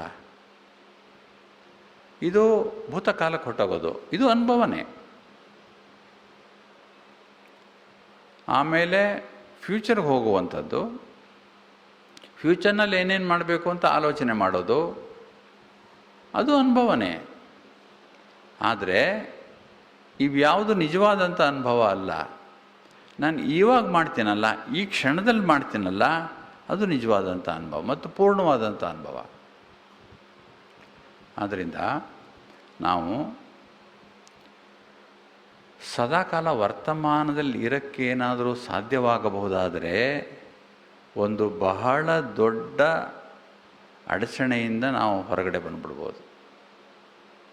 ಇದಕ್ಕೆ ಜಾನಕಿ ದಾದಿಯವರು ಭಾಳ ಸುಂದರವಾದಂಥ ಒಂದು ಸೂತ್ರ ಕೊಟ್ಟಿದ್ದಾರೆ. ಆ ಸೂತ್ರವನ್ನು ಅರ್ಥ ಮಾಡ್ಕೊಂಬಿಟ್ರೆ ಸದಾಕಾಲ ವರ್ತಮಾನದಲ್ಲಿಯೇ ಇರ್ಬೋದು. ಭೂತನೂ ಇಲ್ಲ, ಭವಿಷ್ಯತ್ತೂ ಇಲ್ಲ. ಏನದು ಗೊತ್ತಾ? ಮೈ ಕೌನ್, ಮೇರಾ ಕೌನ್, ಮುझे क्या करना है. मैं कौन, मेरा कौन, मुझे क्या करना है. ನೋಡಿ, ಇದಕ್ಕೆ ಆನ್ಸರ್ ಕಂಡುಹಿಡ್ಕೊಂಡ್ರೆ ನಾವು ಈ ಆನ್ಸರ್ನಲ್ಲಿ ಅನುಭವ ಮಾಡಿಬಿಟ್ರೆ ವರ್ತಮಾನದಲ್ಲೇ ಇದ್ಬಿಡ್ತೀವಿ. ಮೈ ಕೌನ್, ನಾನೊಂದು ಆತ್ಮ. ನಾನೆಂಥ ಆತ್ಮ? ಶಾಂತ ಸ್ವರೂಪ ಆತ್ಮ. ಎಲ್ಲಿದ್ದೀನಿ ನಾನು? ಭ್ರುಕುಟಿಯ ಮಧ್ಯದಲ್ಲಿದ್ದೀನಿ. ಮೈ ಕೌನ್ ಅನ್ನೋದಕ್ಕೆ ಉತ್ತರ ಏನು?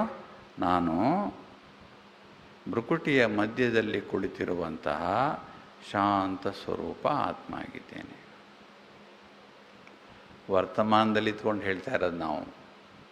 ನಾನು ಭ್ರುಕುಟಿಯ ಮಧ್ಯದಲ್ಲಿರುವ ಶಾಂತ ಸ್ವರೂಪಿ ಆತ್ಮನಾಗಿದ್ದೇನೆ. ನಾನು ಯಾರು ಅನ್ನೋದಕ್ಕೆ ಉತ್ತರ.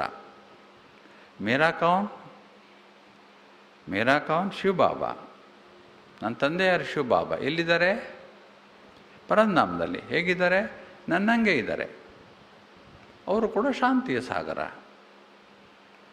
ಸೊ ಮೇರಾ ಕೌನ್ ಅನ್ನೋದಕ್ಕೆ ಉತ್ತರ ಏನು? ನನ್ನ ತಂದೆ ಶಿವ ಬಾಬಾ ಪರಂಧಾಮದಲ್ಲಿದ್ದಾರೆ, ಶಾಂತಿಯ ಸಾಗರ ಆಗಿದ್ದಾರೆ. ಮುझे क्या करना है? योग करना है. मुझे क्या करना है? योग करना है. ನಾನು ಆತ್ಮ ಭ್ರುಕುಟಿಯ ಮಧ್ಯದಲ್ಲಿರ್ತಕ್ಕಂಥ ಶಾಂತ ಸ್ವರೂಪ ಪರಂಧಾಮದಲ್ಲಿರುವಂತಹ ಶಾಂತಿಯ ಸಾಗರನ ಜೊತೆ ಯೋಗ ಮಾಡಬೇಕು ಅಷ್ಟೇ. ವರ್ತಮಾನವನ್ನು ಬಿಟ್ಟು ನೀವು ಎಲ್ಲೂ ಹೋಗೋದೇ ಇಲ್ಲ. ಇದು ಎಕ್ಸರ್ಸೈಸ್. ಒಂದು ಕ್ಷಣ ಇಲ್ಲಿ, ಒಂದು ಕ್ಷಣ ಅಲ್ಲಿ. ಎಷ್ಟೊತ್ತಾಗುತ್ತೋ ಅಷ್ಟೊತ್ತು ಅಲ್ಲಿ, ನೆಕ್ಸ್ಟ್ ಹಂತ ಇಲ್ಲಿ ಅಷ್ಟೇ. ಬಾಬಾ ಹೇಳ್ತಾರಲ್ಲ, ಜಿನ್ ಥರ ನೀವು ಕೆಲಸ ಕೊಡಿ ಮನಸ್ಸಿಗೆ ಅಂತ. ಇದೇ ಜಿನ್ನನಿಗೆ ಕೆಲಸ ಕೊಡೋದು. ಮನಸ್ಸಿಗೆ ಈ ಕೆಲಸ ಹಿಡಿಸಿಬಿಟ್ರೆ ಪದೇ ಪದೇ ಹಣೆ ಮಧ್ಯೆ ಬರೋದು, ಅನುಭವ ಮಾಡೋದು ಸುಮ್ಮನೆ ಮಾತಲ್ಲ ಅಲ್ಲ, ಅಥವಾ ನನಗೆ ನಾನೇ ಅಂದ್ಕೊಳ್ಳೋದಲ್ಲ. ಪ್ರತಿ ಸಾರಿ ಹಣೆಯ ಮಧ್ಯದಲ್ಲಿ ಬಂದಾಗಲೂ ಅಂದ್ಕೋಬೇಕು, ನೋಡ್ಕೋಬೇಕು. ನನ್ನನ್ನು ನಾನು ಸ್ವಲ್ಪ ಹೊತ್ತು ಇಲ್ಲೇ ಇರಬೇಕು, ಹಣೆ ಮಧ್ಯೆ ಇರಬೇಕು, ನನ್ನನ್ನು ನಾನು ನೋಡ್ಕೊಳ್ಬೇಕು, ಅನುಭವ ಮಾಡಬೇಕು. ನಂತರ ಪರಂಧಾಮಕ್ಕೆ ಹೋಗಬೇಕು, ಬಾಬರ ಹತ್ರ ಕೂತ್ಕೋಬೇಕು, ಅನುಭವ ಮಾಡಬೇಕು, ಬಾಬರು ನೋಡಬೇಕು, ನಂತರ ವಾಪಸ್ ಬರಬೇಕು. ಮೈ ಕೌನ್, ಮೇರಾ ಕೌನ್, ಮುझे क्या करना है.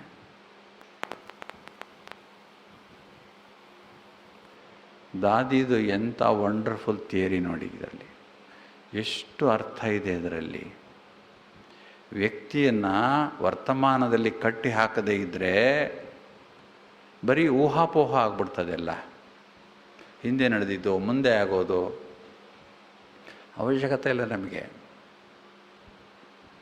ಏನೇನಾಗಬೇಕೋ ಅದು ಹಾಗೇ ಆಗುತ್ತೆ ಮುಂದೆ. ನಾನು ಇರಬೇಕಾಗಿರೋದು ವರ್ತಮಾನದಲ್ಲಿ. ಏನು ಮಾಡ್ತಾ ಇರಬೇಕು? ವರ್ತಮಾನದಲ್ಲಿ ಯೋಗ ಮಾಡ್ತಾ ಇರಬೇಕಷ್ಟೇ. ನಡೀತಾ, ಓಡಾಡ್ತಾ, ಕೆಲಸ ಮಾಡ್ತಾ ಇದನ್ನೇ ಮಾಡಬೇಕು ನಾವು. ಮೈ ಕೌನ್, ಮೇರಾ ಕೌನ್, ಮುझे क्या करना है. ಮೈ ಕೌನ್, ಮೇರಾ ಕೌನ್, ಮುझे क्या करना है. ಮಾಡ್ಬೋದಲ್ವಾ? ಮಾಡ್ಬೋದಲ್ವಾ? ಕಷ್ಟನಾ ಇದು? ಕಷ್ಟನಾ? ಮಾಡ್ಬೋದು. ಜ್ಞಾಪಕ ಇರಬೇಕಷ್ಟೇ. ಇದಕ್ಕೆ ಪೂರಕವಾಗಿ ವರ್ತಮಾನದಲ್ಲಿರೋಕ್ಕೆ ಇನ್ನೊಂದು ಹಂತ. ನನ್ನ ಪ್ರತಿಯೊಂದು ಸಂಕಲ್ಪವನ್ನು ನಾನು ಗಮನಿಸ್ತಾ ಇದ್ದೀನಿ. ಸಂಕಲ್ಪ ಬರ್ತಾ ಇರೋದು ವರ್ತಮಾನದಲ್ಲಿ ಬರ್ತಾ ಇರೋದು. ನಾನು ಅದನ್ನು ನೋಡ್ತಾ ಇರೋದು ವರ್ತಮಾನದಲ್ಲಿ ಇದ್ಕೊಂಡೇ ನೋಡ್ತಾ ಇದ್ದೀನಿ. ನಾನು ನನ್ನ ಸಂಕಲ್ಪವನ್ನು ಗಮನಿಸ್ತಾ ಇದ್ದೀನಿ. ಇದನ್ನೇನಾದರೂ ನೀವು ಕರಗತ ಮಾಡ್ಕೊಂಡ್ಬಿಟ್ರೆ ನಾವುಗಳು ನಮ್ಮ ಮನಸ್ಸನ್ನೇ ಗೆದ್ಬಿಡ್ಬೋದು. ಮನಸ್ಸನ್ನೇ ಗೆಲ್ಬೋದು. ಯಾಕಂದರೆ ಮನಸ್ಸಿಗೆ ಭಾಳ ದೊಡ್ಡ ಹೊರೆ ಅಂದರೆ ಸತತವಾಗಿ ಆಲೋಚನೆ ಮಾಡೋದು. ನಿರಂತರವಾಗಿ ಆಲೋಚನೆ ಮಾಡೋದು, ಗ್ಯಾಪೇ ಇಲ್ಲದೆ ಯೋಚನೆ ಮಾಡೋದು, ಸುಮ್ಮನೆ ಯೋಚನೆ ಮಾಡ್ತಾನೇ ಇರೋದು, ಆಲೋಚನೆ ಮಾಡ್ತಾನೇ ಇರೋದು, ಸಂಬಂಧ ಪಡಲಿ ಸಂಬಂಧ ಪಡದೇ ಇರಲಿ ಯೋಚನೆ ಮಾಡ್ತಾನೇ ಇರೋದು. ಇದೊಂದು ಚಕ್ರವ್ಯೂಹ, ಇದೊಂದು ವಿಷವರ್ತುಲ. ಇದರಿಂದ ನಾವು ಹೊರಗಡೆ ಬಂದರೆ ಮಾತ್ರ ನಾವು ಮನಸ್ಸನ್ನು ಗೆಲ್ಲಕ್ಕೆ ಸಾಧ್ಯ. ಅದಕ್ಕೆ ನಾನು ನನ್ನ ಪ್ರತಿಯೊಂದು ಸಂಕಲ್ಪವನ್ನು ನೋಡುವಷ್ಟು ಶಕ್ತಿಯನ್ನು ನಾನು ಬೆಳೆಸ್ಕೊಂಡ್ಬಿಟ್ರೆ, ಅಥವಾ ಅಂತಹ ಒಂದು ಸಹನೆಯನ್ನು ನಾವು ಬೆಳೆಸ್ಕೊಂಡ್ಬಿಟ್ರೆ, ಪ್ರತಿಯೊಂದು ಸಂಕಲ್ಪವನ್ನು ನೋಡೋದು ಅಂದರೆ ನಿಮ್ಮಲ್ಲಿ ಅಷ್ಟೊಂದು ಸಹನೆ ಇರಬೇಕಲ್ಲ. ಒಂದೊಂದೇ ಸಂಕಲ್ಪವನ್ನು ನೋಡ್ಕೊಳ್ಳೋದು ನಾನು ಆಟೋಮೆಟಿಕ್ಕಾಗಿ ನಾನು ಹೇಳಿದೆ ಸಂಕಲ್ಪಗಳು ಬರೋದೇ ಇಲ್ಲ. ಆವಾಗ ನಾನು ಹೇಳಿದ್ರೇ ಸಂಕಲ್ಪ ಬರೋದು.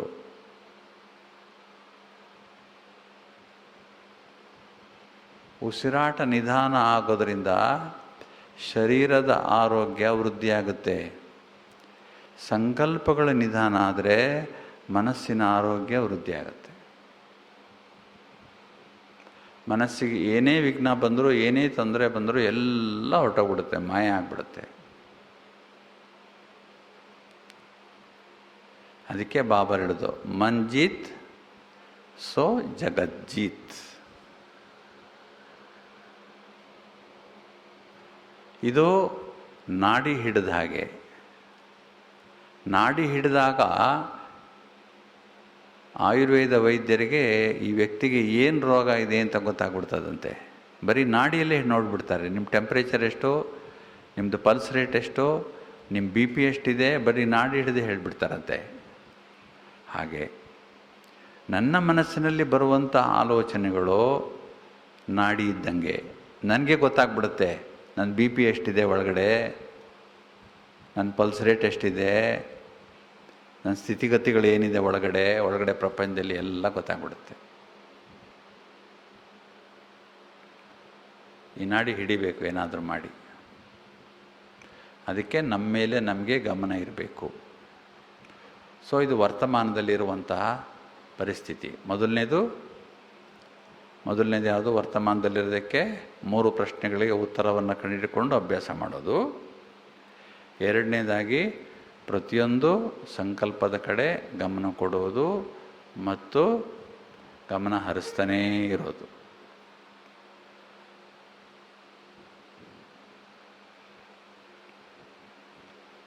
ನೆಕ್ಸ್ಟು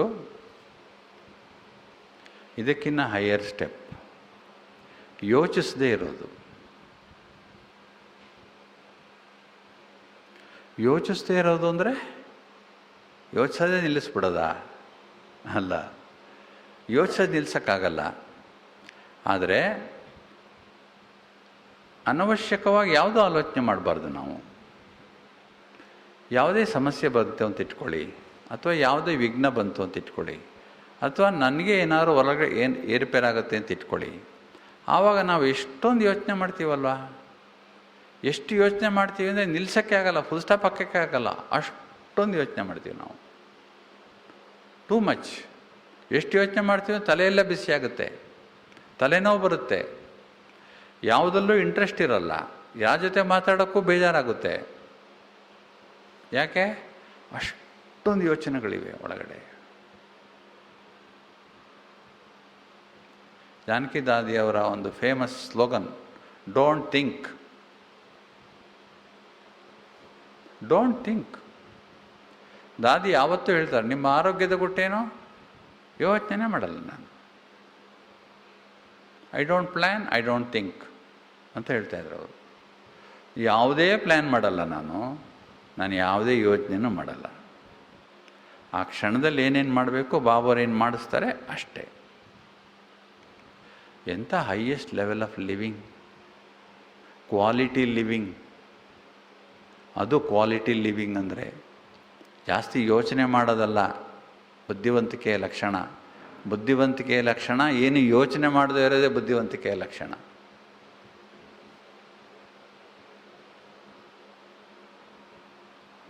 ಸ್ವಲ್ಪ ಏರುಪೇರಾದರೂ ಎಷ್ಟು ಯೋಚನೆ ಮಾಡ್ತೀವಲ್ಲ ನಾವು. ಎಷ್ಟು ಅದರ ಸಾಧಕ ಬಾಧಕಗಳು ಹಿಂದೆ ಮುಂದೆ ಎಲ್ಲ ಯೋಚನೆ ಮಾಡೋದು, ಅದರ ಬಗ್ಗೆ ಒಂದು ರಾಶಿ ಯೋಚನೆ ಮಾಡಿ ಗುಡ್ಡೆ ಕೂತ್ಕೊಳ್ಳೋದು. ಅದು ಬೇರೆನೇ ಆಗಿರುತ್ತೆ. ಬ್ರಹ್ಮಬಾಬವ್ರಿಗೆ ಕರಾಚಿಯಲ್ಲಿರುವಾಗ 400 ಜನ ಇದ್ದಿದ್ದು, 400 ಪೀಪಲ್. ಬಾಬವ್ರಿಗೆ ಏನಾದ್ರು ಯೋಚನೆ ಆಯಿತಾ? ಯಾವ ಯೋಚನೆ ಇರಲಿಲ್ಲ ಅವ್ರಿಗೆ. ಮತ್ತು ಅವ್ರನ್ನೆಲ್ಲ ನೋಡ್ಕೊಳ್ತಾ ಇದ್ದಿದ್ದು ಯಾರು, ಹೇಗೆ ಮಾಡ್ತಾಯಿದ್ರು? ಅವರೇ ಮಾಡ್ತಾಯಿದ್ರು. ಆದರೆ ಯಾವುದೂ ಯೋಚನೆ ಮಾಡಲಿಲ್ಲ. 400 ಜನ, ಪ್ರತಿನಿತ್ಯ ಊಟ ತಿಂಡಿ, ಅವ್ರಿಗೆ ಎಲ್ಲ ಉಳ್ಕೊಳ್ಳೋಕ್ಕೆ ವ್ಯವಸ್ಥೆ, ಅವ್ರಿಗೆ ಆಟ ಪಾಠಗಳು, ಅವ್ರಿಗೆ ಎಲ್ಲ ತಿಳುವಳಿಕೆ ಹೇಳೋದು, ಜ್ಞಾನ ಹೇಳೋದು, ಅಭ್ಯಾಸ ಮಾಡಿಸೋದು, ಮತ್ತು ನಡೆಸ್ಬೇಕಲ್ಲ ರಥ, ಯಜ್ಞದ ರಥ ನಡಿಬೇಕಲ್ಲ. ಹುಡುಗಾಟನ 400 ಜನ. ಬಾಬರು ಯಾವತ್ತೂ ಯೋಚನೆ ಮಾಡಲಿಲ್ಲ, ಯೋಚನೆನೇ ಮಾಡಲಿಲ್ಲ ಅವರು.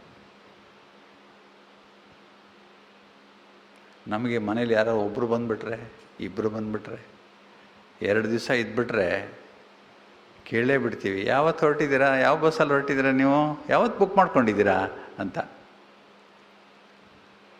ಆ ಥರ ನಮ್ಮದು ಪರಿಸ್ಥಿತಿ. ಒಬ್ಬರಿಬ್ಬರು ಮನೆಗೆ ಬಂದರೆ ಅಂದರೆ ಅದೊಂದು ಉದಾಹರಣೆ ಅಷ್ಟೇ. ಎಷ್ಟು ಯೋಚನೆ ಮಾಡ್ತೀವಿ. 2ನೇ ಹಂತ ಯೋಚನೆ ಮಾಡೋದಕ್ಕಿಂತ ಜಾಸ್ತಿ. ಇವತ್ತು ಬಾಬರವ್ರು ಹೇಳಿದ್ರು, ಯಾಕೆ ಏನು ಅಂತ ಪ್ರಶ್ನೆ ಮಾಡ್ತೀರಾ, ಎಲ್ಲದಕ್ಕೂ ಪ್ರಶ್ನೆ ಮಾಡ್ತೀರಾ ನೀವು, ಅವಶ್ಯಕತೆ ಇಲ್ಲ. ಇದನ್ನು ನಾವು ಪ್ರಾಕ್ಟಿಕಲಾಗಿ ತರಬೇಡುವ? ಇದನ್ನ ಪ್ರತಿಯೊಂದಕ್ಕೂ ಯಾಕೆ, ಅದ್ಯಾಕೆ, ಇದ್ಯಾಕೆ, ಇದೇನು, ಅದೇನು, ಅದ್ಯಾವಾಗ, ಇದ್ಯಾವಾಗ, ಅವ್ರ್ಯಾಕೆ ಹಂಗೆ, ಇವ್ರ್ಯಾಕೆ ಹಿಂಗೆ, ನಾನು ಹಂಗೆ ಹಿಂಗೆ ಅಂತ ಹೇಳ್ತಾ ಇಲ್ಲ, ಅವ್ರ್ಯಾಕೆ ಹಂಗೆ, ಇವ್ರ್ಯಾಕೆ ಹಿಂಗೆ, ಅದ್ಯಾವಾಗ, ಇದ್ಯಾವಾಗ, ಎಷ್ಟು ಪ್ರಶ್ನೆಗಳು ಹಾಕ್ತೀವಿ ನಾವು. ಅಬ್ಬಬ್ಬಬ್ಬಬ್ಬಬ್ಬ. ಒಬ್ಬರನ್ನೆಲ್ಲ, ಸಿಕ್ತವ್ರನ್ನೆಲ್ಲ ಅದೇ ಪ್ರಶ್ನೆ ಕೇಳೋದು. ಏನಕ್ಕೆ ನಮಗೆ ಪ್ರಶ್ನೆ ಕಟ್ಕೊಂಡು ಏನಾಗಬೇಕಾಗಿದೆ? ಇದರಿಂದ ನಮ್ಮ ಸ್ಥಿತಿ ಹಾಳಾಗೋದು. ಯಾಕಂದರೆ ಯಾಕೆ ಕೇಳ್ತೀವಿ ಗೊತ್ತಾ? ನಾವು ವಿಷಯ ನಂಗೆ ಗೊತ್ತಾಗಬೇಕು ಅಂತ. ವಿಷಯ ನಂಗೆ ಗೊತ್ತಾಗದೇ ಇದ್ದರೆ ನನ್ನ ಐಡೆಂಟಿಟಿನೇ ಹೋಗ್ಬಿಡುತ್ತಲ್ಲ. ಅಲ್ಲಿ ಏನು ನಡೀತಾ ಇದೆ ಅಂತ ನನಗೆ ಗೊತ್ತಿಲ್ಲದೆ ಇದ್ದರೆ ನನಗೆ ಯಾರು ಹೇಳಲೇ ಇಲ್ಲ. ಯಾರೂ ಹೇಳಲಿಲ್ಲ ನಮಗೆ. ನಮ್ಗೆ ಯಾರು ಹೇಳೋರು? Identity crisis. ನಾನು ಒಬ್ಬ ಇದ್ದೀನಿ ಇಲ್ಲಿ, ನನಗೆ ಹೇಳಬೇಕಾಗಿತ್ತು, ಹೇಳಲಿಲ್ಲ. ಅದಕ್ಕೆ 3ನೇವ್ರನ್ನ ಕೇಳೋದು, ಏನು ನಡೀತಾ ಇದೆ ಅಲ್ಲಿ, ಹೇಗೆ ನಡೀತಾ, ಯಾರ್ಯಾರು ಬಂದಿದ್ದಾರೆ, ಏನೇ ನಡೀತಾ ಇದೆ, ಯಾಕೆ ಮಾಡಬೇಕಾಗಿತ್ತು, ಅದ್ಯಾಕಂಗೆ, ಇದ್ಯಾಕಂಗೆ, ಎಷ್ಟು ಪ್ರಶ್ನೆಗಳು ವೇಸ್ಟ್. ಅದಕ್ಕೆ ಬಾಬಾ ಹೇಳೋದು, ಫುಲ್ ಸ್ಟಾಪ್ ಹಾಕಿ. ಯಾಕೆ ಏನೋ ಪ್ರಶ್ನೆ ಮಾಡೋಕ್ಕೆ ಹೋಗಬೇಡಿ. ನೀವು ನಿಮಗೆ ತಿಳಿಸ್ಬೇಕು ಅಂತಿದ್ರೆ ತಿಳಿಸ್ಲಿ, ತಿಳಿಸ್ಲಿಲ್ಲ ಅಂದರೆ ಬಿಡಿ, ಒಳ್ಳೆಯದಾಯಿತು. ನಿಮಗೆ ಹೇಳಿದ್ರಾ ಒಳ್ಳೆಯದು, ಹೇಳಲಿಲ್ವಾ ಬಿಡಿ. ನಾವು ಯಾಕೆ ತಲೆ ಕೆಡಿಸ್ಕೋಬೇಕು? ನನಗೆ ಬೇರೆ ಕೆಲಸ ಇಲ್ವಾ? ಬೇರೆ ಕೆಲಸ ಏನು? ಮೈ ಕೌನ್ ಮೇರಾ ಕೌನ್ ಮುಜೆ ಕ್ಯಾ ಕರ್ನ. ನನ್ನ ಕೆಲಸ ಇದಲ್ವ ಅಲ್ಲಿ? ನಾನೇನು ಕೆಲಸ ಇಲ್ಲದೆ ಕೂತಿಲ್ವಲ್ಲ. ಮನುಷ್ಯನಿಗೆ ಈಗೋ ಸ್ಯಾಟಿಸ್ಫ್ಯಾಕ್ಷನ್ ಭಾಳ ಮುಖ್ಯ. ಈಗೋ ಇರುತ್ತಲ್ಲ, ನಾನು ನನಗೆ ಹೇಳ್ತಾ ಇಲ್ಲ, ನನಗೆ ಗೊತ್ತಿಲ್ಲದೆ ನಡೀತಾ ಇದೆ.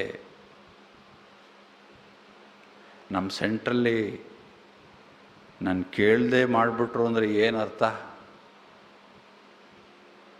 ಕೆಲವು ಸೆಂಟ್ರ್ಗಳು ನಡೆಯೋದು ಹಿಂಗೆ, ನಾನು ಹೇಳ್ದೆ ಮಾಡಿಬಿಟ್ರೆ ನೀವು ಮತ್ತೆ ಮಾಡ್ಕೊಳ್ಳಿ. ಅಸಹಕಾರ. ಯಾಕೆ? ಹೇಳಲಿಲ್ವಲ್ಲ. ಅದಕ್ಕೆ ಎಷ್ಟು ಥರ ನಡೀತದೆ ಅಂದರೆ ಮನಸ್ಸಿನಲ್ಲಿ ಯೋಚನೆಗಳು. ಐಡೆಂಟಿಟಿ ಕ್ರೈಸಿಸ್, ಈಗೋ ಪ್ರಾಬ್ಲಮ್, ಬೇರೆ ಏನಿಲ್ಲ, ಈಗೋ ಪ್ರಾಬ್ಲಮ್. ಬಾಬಾ ಹೇಳ್ತಾರೆ, ಈಗೋನೇ ಇಲ್ಲ ನಿಮಗೆ ತಿಳ್ಕೊಳ್ಳಿ. ಶರೀರನೇ ಬಿಡ್ತಾ ಇದ್ದೀರ, ಈಗೋ ಕಟ್ಕೊಂಡು ಏನು ಮಾಡ್ತೀರ ನೀವು? ಶರೀರ ಬಿಟ್ಟೆ ಮನೆಗೆ ಹೋಗಿ ರೆಡಿಯಾಗಬೇಕಿರೋ ನೀವು. ಈಗೋ ಕಟ್ಕೊಂಡು ಏನು ಮಾಡ್ತೀರ ನೀವು? ನಿಮ್ಮ ಈಗೋ ಸ್ಯಾಟಿಸ್ಫ್ಯಾಕ್ಷನ್ ಆಗಿ ಏನಾಗಬೇಕಾಗಿದೆ ನಿಮಗೆ? ಅದು ವೈರಾಗ್ಯ. ಆ ವೈರಾಗ್ಯ ಬಂದರೆ ಮಾತ್ರ ನಮಗೆ ಯೋಚನೆ ಮಾಡದೇ ಇರೋಕ್ಕೆ ಸಾಧ್ಯ. ಇಲ್ಲಾಂದ್ರೆ ಅದೇ ಯೋಚನೆ ಬೆಳಗಿನ ಸಂಜೆವರೆಗೆ. ನಾವು ಚೇಂಜ್ ಆಗೇ ಇಲ್ಲ ಇನ್ನೂ. ಅದೇ ಯೋಚನೆನೇ ಹಗಲು ರಾತ್ರಿ. ಅದೇ ಯಾಕಂಗೆ, ಇದು ಯಾಕೆ ಹಿಂಗೆ, ಅವ್ರು ಯಾಕೆ ಹಿಂಗೆ, ಇವ್ರು ಯಾಕೆ ಹಿಂಗೆ. ಅದು ಹಂಗೆ ಮಾಡಿರಾಗ್ತಿತ್ತಲ್ವ, ಇದು ಹಿಂಗೆ ಮಾಡಿರಾಗ್ತಿಲ್ವ? ನಾವು ಬದಲಾವಣೆ ಆಗದೇ ಇದ್ದರೆ ನಾವು ಯೋಚನೆ ಮಾಡಿ ಮಾಡಿ ಮಾಡಿನೇ ವೀಕ್ ಆಗಿಬಿಡ್ತೀವಿ. ಮನಸ್ಸು ವೀಕ್ ಆದರೆ ವ್ಯಕ್ತಿ ವೀಕ್ ಆದಂಗೆ. ಮಾಯೆ ಹಿಡಿಯೋದೇ ಮನಸ್ಸನ್ನು ಫಸ್ಟು. ಶರೀರದಲ್ಲಿ ರೋಗ ಬಂದಿದೆ, ಓಕೆ, ಮನಸ್ಸಿನಲ್ಲಿ ರೋಗ ಬರಬಾರ್ದಲ್ಲ. ಮನಸ್ಸು ವೀಕ್ ಆದರೆ ಮನಸ್ಸನ್ನು ಹಿಡ್ಕೊಳ್ಳುತ್ತೆ ಮಾಯೆ, ಗ್ಯಾರಂಟಿ. ಬಿಟ್ಟೋಗಲ್ಲ ಅದು. ಒಂದು ಸರಿ ಪ್ರತಿಷ್ಠಾಪನೆ ಆಗಿಬಿಟ್ರೆ ಮನಸ್ಸೊಳಗಡೆ ಮುಗ್ದೋಯ್ತು. ಕನ್ವಿನ್ಸೇ ಆಗಲ್ಲ. ನನ್ನನ್ನೇ ನಾನು ಕನ್ವಿನ್ಸ್ ಮಾಡ್ಕೊಳಕ್ಕಾಗಲ್ಲ, ಬೇರೆಯವ್ರು ಹೋಗಲಿ. ಅಷ್ಟು ಸಂಕೀರ್ಣವಾದಂಥ ಮನಸ್ಸಿನ ಸ್ಥಿತಿ ಇದೆ ನಮ್ಮದು. ನಾವು ಬ್ರಾಹ್ಮಣರಾಗಿರ್ಬೋದು, ಒಳಗಡೆ ಇರ್ಬೋದು, ಹೊರಗಡೆ ಇರ್ಬೋದು, ಮನೇಲಿರ್ಬೋದು, ಯಾರೇ ಆಗಲಿ, ಬಾಬಾರವ್ರು ಕೊಡ್ತಾ ಇರ್ತಕ್ಕಂತಹ ಈ ಜ್ಞಾನ ಇದೆಯಲ್ಲ, ಹೈಯೆಸ್ಟ್ ಲೆವೆಲ್. ಇದು ಹೈಯೆಸ್ಟ್ ಲೆವೆಲ್ಲು. ಎಲ್ಲ ಸಣ್ಣ ಸಣ್ಣ ಸೂತ್ರಗಳಷ್ಟೇ. ಸಣ್ಣ ಸೂತ್ರ. ದೇಹವನ್ನು ಮರ್ತುಬಿಡಿ, ಯಾಕೆ ಏನು ಪ್ರಶ್ನೆ ಕೇಳಿಬಿಡಿ, ಫುಲ್ ಸ್ಟಾಪ್ ಹಾಕ್ಬಿಡಿ. ಸಣ್ಣ ಸಣ್ಣ ಸೂತ್ರ. ನಮಗೆ ಮಾಡೋಕ್ಕೆ ಉದಾಸೀನ. ಮಾಡಿದ್ರೆ ಆಯ್ತು ಬಿಡಿ, ಇನ್ನೂ ಇದೆಯಲ್ಲ, ಅವ್ರು ಮಾಡಿಬಿಟ್ಟಿದ್ದಾರಾ, ಏನು ಇವ್ರು ಮಾಡಿಬಿಟ್ಟಿದ್ದಾರಾ. ನಮ್ಮ ಪ್ರಶ್ನೆ ಅಲ್ಲೂ ಯಾಕೆ ಏನು ಅಂತ. ನನಗೆ ಯಾಕೆ ಹೇಳ್ತೀರ ನೀವು? ಅವ್ರು ಮಾಡಿಸಿ ಫಸ್ಟು, ಇವ್ರಿಗೆ ಮಾಡಿಸಿ ಫಸ್ಟು.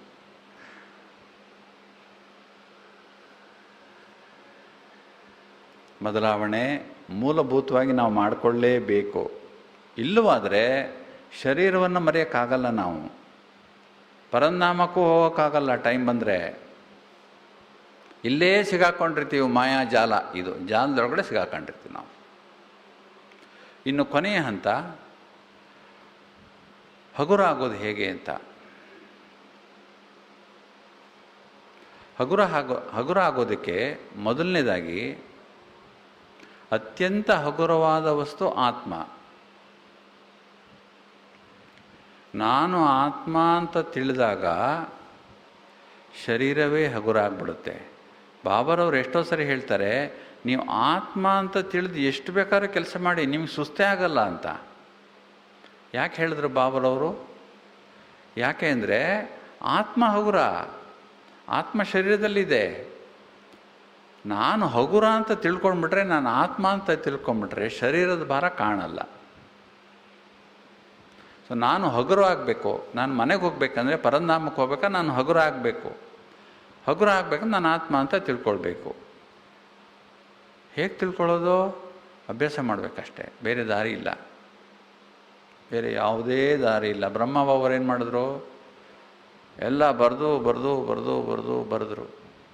ಮಾತಾಡಿ ಬರೆದ್ರು. ಮನೆಯವರೆಲ್ಲ ಆತ್ಮನೇ, ಪ್ರಾಣಿನೂ ಆತ್ಮನೇ, ಎಲ್ಲನೂ ಆತ್ಮನೇ. ಬಾಬಾವ್ರಿಗೆ ಎಲ್ಲನೂ ಆತ್ಮ ಅಂತಲೇ ಸಂಬೋಧನೆ, ಮಕ್ಕಳೇ ಅಂತಲೇ ಸಂಬೋಧನೆ. ಬಾಬಾರವ್ರು 33 ವರ್ಷ ಮಾತ್ರ ಪುರುಷಾರ್ಥ ಮಾಡಿದ್ದು. Only 33 years. ಅದು ಪ್ರಾಥಮಿಕ ಅಂತ ಬಿಟ್ಬಿಡಿ, ಪೂರ್ಣ ಏನು ಜ್ಞಾನ ಇರಲಿಲ್ಲ. ಇಲ್ಲಿ ಈಗಿನಷ್ಟು ಜ್ಞಾನ ಆವಾಗಿಲ್ಲಿತ್ತು. ಪ್ರಾಥಮಿಕ ಅಂತ ಇಲ್ಲ. 14 ವರ್ಷ ತಪಸ್ಸು ಮಾಡೋದಲ್ಲ, ಬರೀ ಆತ್ಮ ಒಂದೇ ಇದ್ದಿದ್ದು. ಎಲ್ಲರೂ ಬಾಬಾವ್ರು ನೋಡ್ಕೊಂಡೇ ಬಂದಿದ್ದು. ಏನು ಶಿವಬಾಬರು ನೋಡ್ಕೊಂಡು ಯಾರು ಬರಲಿಲ್ಲ ಆವಾಗ. ಅವರೇ ಆಕರ್ಷಣಾ ಬಿಂದು, ಕೇಂದ್ರ ಬಿಂದು ಬ್ರಹ್ಮ ಬಾಬಾ. ಅವ್ರು ನೋಡ್ಕೊಂಡೇ ಬಂದಿದ್ದೆಲ್ಲ. ಅವ್ರೊಳಗಡೆ ಶಿವಬಾಬಾ ಇದ್ರಲ್ಲ. ಶಿವಬಾಬಾ ಇದ್ದಾರೆ ಅಂತ ಅವ್ರಿಗೇನು ಅಷ್ಟು ಏನು ಪಕ್ಕ ಇರಲಿಲ್ಲ. ಯಾರಿಗೂ ಮಕ್ಕಳಿಗೆ ಜ್ಞಾನ ಇರಲಿಲ್ಲವಲ್ಲ ಅಷ್ಟೊಂದೆಲ್ಲ. ಸಣ್ಣ ಸಣ್ಣ ಮಕ್ಕಳಲ್ವ.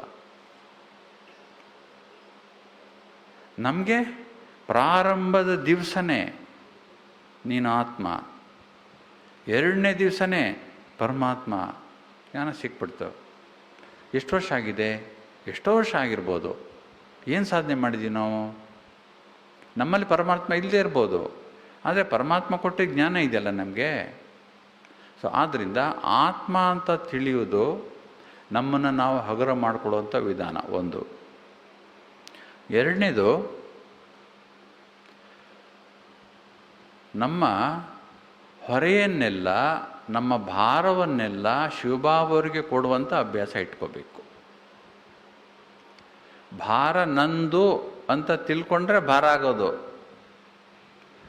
ನನ್ನ ಭಾರವನ್ನು ಹೊತ್ಕೊಳ್ಳೋಕ್ಕೆ ಶಿವಬಾಬಾ ಇದ್ದಾರಲ್ಲ, ಅವರೇ ಹೇಳ್ತಾರಲ್ಲ, ನಿಮ್ಮ ಭಾರ ಎಲ್ಲ ಕೊಟ್ಬಿಡಿ, ನಾನು ಹೊತ್ಕೋತೀನಿ, ನೀವು ಯಾಕೆ ಹೊತ್ಕೊಂಡಿದ್ದೀರಾ ಅಂತ.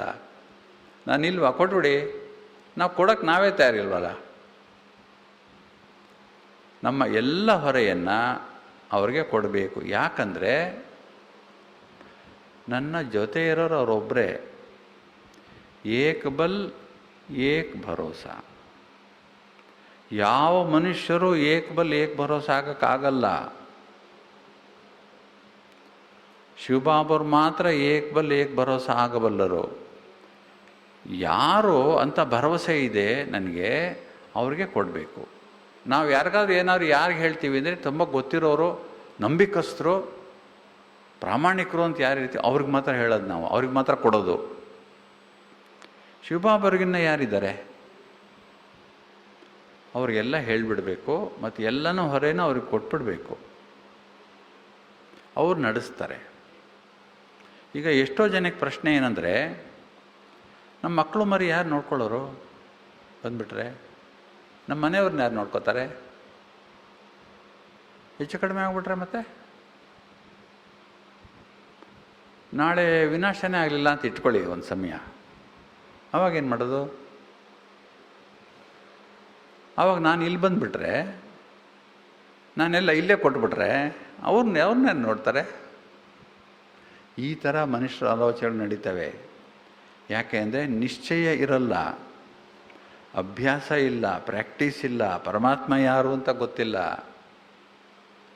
ಅದೆಲ್ಲ ಗೊತ್ತಾದರೆ ಈ ಪ್ರಶ್ನೆಗಳು ಏಳಲ್ಲ.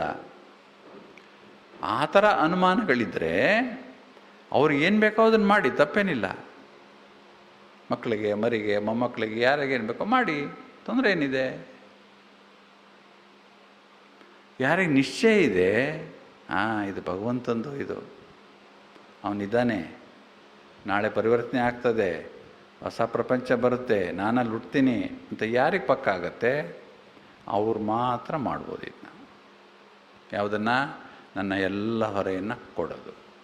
ಮೂರನೇದು, ನನ್ನ ಎಲ್ಲ ಸಮಸ್ಯೆಗಳು, ನನ್ನ ಎಲ್ಲ ವಿಘ್ನಗಳು ಎಲ್ಲವನ್ನೂ ತೀರ್ಮಾನ ಮಾಡೋಕ್ಕೆ ಬಾಬರಿಗೆ ಕೊಡಬೇಕು. ನಾನು ಸಾಲ್ವ್ ಮಾಡೋಕ್ಕೆ ಹೋಗಬಾರ್ದು, ನನ್ನ ಬುದ್ಧಿ ಉಪಯೋಗಿಸಬಾರ್ದು. ವಿಘ್ನ ಬಂತು ನಿಜ, ಸಮಸ್ಯೆ ಬಂತು ನಿಜ, ಏನು ಬಾಬರು ಬಂದ್ಬಿಡ್ತಾರ ಮಾಡೋಕ್ಕೆ? ಹಾಗಲ್ಲ. ಬಾಬೋರೇ ಮಾಡ್ತಾರೆ, ಮಾಡಿಸ್ತಾರೆ. ಆದರೆ ಅವನು ನೆನಪಿದ್ರೆ ಮಾತ್ರ. ಬಾಬೋರೇನು ಖುದ್ದಾಗ ಅವರೇ ಎದುರುಗಡೆ ಬಂದು ನಿಂತ್ಕೊಂಡೇನು ಸಾಲ್ವ್ ಮಾಡಲ್ವಲ್ಲ. ಆದರೆ ಸ್ಮೃತಿ ಇರಬೇಕು. ಸಮಸ್ಯೆ ಬಂದರೆ, ವಿಘ್ನ ಬಂದರೆ ನನಗೆ ಸ್ಮೃತಿ ಇದೆಯಾ? ಬಾಬಾ ನನಗೆ ಈ ವಿಘ್ನ ಬಂದಿದೆ ಅಂತ ಹೇಳಿದ್ದೇನಾ ನಾನು ಅವ್ರಿಗೆ? ಹೇಳಬೇಕಲ್ಲ, ಬಾಬರಿಗೆ ಕೂಡಲೇ ಹೇಳಬೇಕಲ್ಲ, ರಿಪೋರ್ಟ್ ಮಾಡಬೇಕಲ್ಲ ಅವ್ರಿಗೆ. ಆವಾಗ ಅವ್ರ ಜವಾಬ್ದಾರಿ ಹೊತ್ಕೋತಾರೆ. ಬಾಬರವ್ರಿಗೆ ಎಲ್ಲ ಜವಾಬ್ದಾರಿಗಳನ್ನು ಕೊಟ್ಟು ನಾವು ಮಾಡುವ ಕರ್ತವ್ಯವನ್ನು ಮಾಡಬೇಕು ಅಂತ ಬಾಬರು ಹೇಳಿರೋದು. ನಾವು ಫಸ್ಟ್ ಪಾರ್ಟ್ ಮಾತ್ರ ಇಟ್ಕೊಂಡ್ಬಿಡ್ತೀವಿ. ಏನೋ ಎಲ್ಲ ನನ್ನ ಹೊರೆಯನ್ನು, ಜವಾಬ್ದಾರಿಗಳನ್ನು ಭಗವಂತನಿಗೆ ಕೊಟ್ಟು ಬಿಡು, ಅಲ್ಲಿಗೆ ಫುಲ್ ಸ್ಟಾಪ್ ಹಾಕ್ಬಿಡೋದು ನಾನು. ಮುಂದೇನಿದೆ ಪಾತ್ರ ಅದ್ರ ಕಂಟಿನ್ಯೂಡು, ನಿನ್ನ ಕರ್ತವ್ಯವನ್ನು ನೀನು ಮಾಡು. ಆವಾಗ ಬಾಬೋರು ಸಹಕಾರ ಕೊಡ್ತಾರೆ. ಬಾಬೋರು ಇದೆಲ್ಲ ಮಾಡ್ಕೋತಾರೆ ಬಿಡಿ ಅಂದ್ಬಿಟ್ರೆ ನಾನು ಮಾಡೋದೇನಿದೆ ಮತ್ತೆ? ನನ್ನ ಮೂಲಕನೇ ಮಾಡಬೇಕಲ್ಲ ಕೆಲಸ ಬಾಬರವರು. ನಾನು ಮಾಡಲಿಲ್ಲ ಅಂದರೆ ಬೇರೆಯವ್ರು ಮಾಡಿಸ್ತಾರೆ ಅಷ್ಟೇ. ಸೊ ಅದರಲ್ಲಿ ಎರಡು ಭಾಗ ಇದೆ. ಒಂದು ಜವಾಬ್ದಾರಿಗಳನ್ನು ಕೊಡೋದು ಬಾಬವ್ರಿಗೆ, ಮತ್ತು ನನ್ನ ಕರ್ತವ್ಯವನ್ನು ಮಾಡೋದು, ಎರಡೂ ಇದೆ. ಸೊ ಹೀಗೆ ಹಗುರ ಆಗಬೇಕು ನಾವು. ಪ್ರತಿಯೊಂದು ಹಂತದಲ್ಲೂ ಶರೀರನೂ ಹಗುರ ಮಾಡ್ಕೋಬೇಕು, ಮನಸ್ಸನ್ನು ಹಗುರ ಮಾಡ್ಕೋಬೇಕು, ನನ್ನ ಮತ್ತು ಬಾಬವ್ರ ಮಧ್ಯೆ ಇರತಕ್ಕಂಥ ಸಂಬಂಧವನ್ನು ಹಗುರ ಮಾಡ್ಕೋಬೇಕು, ನನ್ನ ಮತ್ತು ಮನುಷ್ಯರ ಮಧ್ಯೆ ಇರತಕ್ಕಂಥ ಸಂಬಂಧಗಳನ್ನು ಹಗುರ ಮಾಡ್ಕೋಬೇಕು. ನನ್ನ ಜವಾಬ್ದಾರಿಗಳನ್ನು ಹಗುರ ಮಾಡ್ಕೋಬೇಕು. ಎಲ್ಲವನ್ನು ಹಗುರ ಮಾಡಿಕೊಂಡ್ರೆ ಮಾತ್ರ ಒಂದು ಕ್ಷಣದಲ್ಲಿ ಪರಂಧಾಮದಲ್ಲಿ ಶಿವಬಾಬುವ್ರ ಹತ್ರ ಹೋಗೋಕ್ಕೆ ಸಾಧ್ಯ ಆಗತ್ತೆ. ಇಲ್ಲವಾದರೆ ಇವೆಲ್ಲವೂ ದಾರಗಳಿದ್ದಂಗೆ. ದಾರಗಳು ಕಟ್ಟಿದ್ದಾರೆ, ದಾರ ಕಾಣ್ತಾ ಇಲ್ಲ ಅಷ್ಟೇ, ಹಾರಕ್ಕೆ ಆಗ್ತಾಯಿಲ್ಲ ನನಗೆ. ಬಾಬಾ ಹೇಳ್ತಾಯಿಲ್ಲ, ಚೋಡೋತು ಚೂಟೆ, ಬಿಟ್ಟರೆ ಬಿಡುಗಡೆ ಇದೆ ನಿನಗೆ, ಬಿಡಬೇಕಲ್ಲ ನಾನು. ಆದ್ದರಿಂದ ಯಾವುದು ನಂದಲ್ಲ, ಎಲ್ಲ ಬಾಬಾವ್ರು ನಡೆಸ್ತಾ ಇದ್ದಾರೆ, ನಾನು ಮಾಡ್ತೀನಿ ಅಂದ್ಕೊಳ್ತಾ ಇದ್ದೀನಿ ಅಷ್ಟೇ. ಇದು ಮೂಲಭೂತವಾದಂಥ ಒಂದು ವಿಚಾರ. ಇದನ್ನು ಅರ್ಥ ಮಾಡ್ಕೋಬೇಕು ನಾವು. ಬಾಬಾರವ್ರ ಪಾತ್ರನೂ ಅರ್ಥ ಮಾಡ್ಕೋಬೇಕು ಚೆನ್ನಾಗಿ ನಾವು. ಆವಾಗ ಮಾತ್ರ ನಾವು ಇಲ್ಲಿಂದ ಬಿಡುಗಡೆಯಾಗಿ ಪರಂಧಾಮಕ್ಕೆ ಹೋಗೋಕ್ಕೆ ಅನುಕೂಲ ಆಗುತ್ತೆ, ಹಗುರ ಆಗೋಕ್ಕೂ ಅನುಕೂಲ ಆಗುತ್ತೆ. ಓಂ ಶಾಂತಿ. ಈಗ ಸ್ವಲ್ಪ ಹೊತ್ತು ಯೋಗ ಮಾಡೋಣ, ಪರಂಧಾಮಕ್ಕೆ ಹೋಗೋಣವಾ? ಓಕೆ.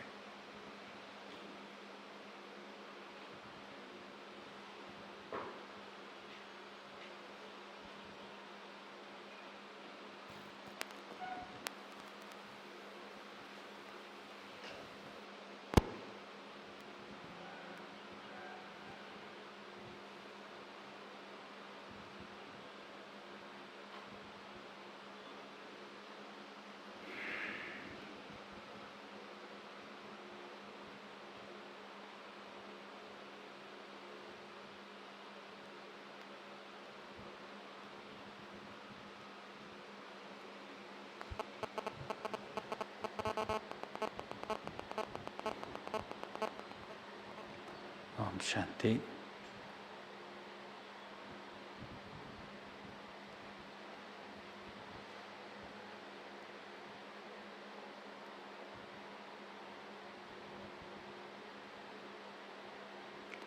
ನಾನು ಆತ್ಮ,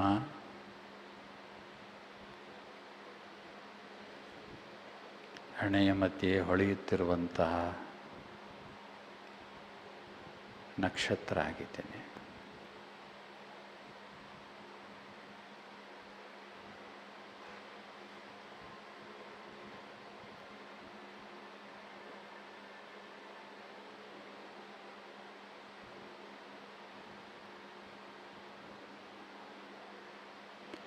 ನಾನು ಅತ್ಯಂತ ಹಗುರನಾದಂತಹ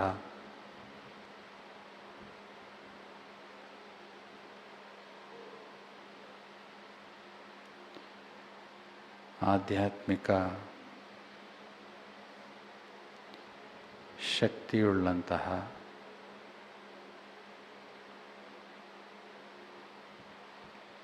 ಆತ್ಮ.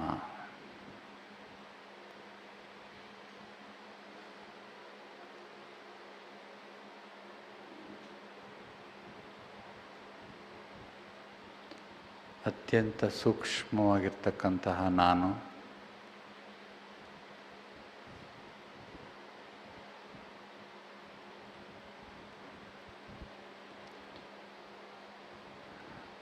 ಈ ಶರೀರದಿಂದ ಸಂಪೂರ್ಣವಾಗಿ ಭಿನ್ನವಾಗಿರ್ತಕ್ಕಂತಹ ಅಪರೂಪದ ಶಕ್ತಿ.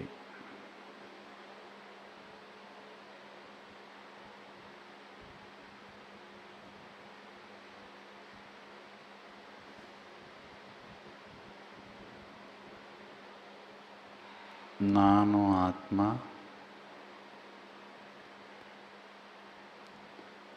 ಈ ಶರೀರವನ್ನು ಪ್ರವೇಶ ಮಾಡಿದ ಮೇಲೆ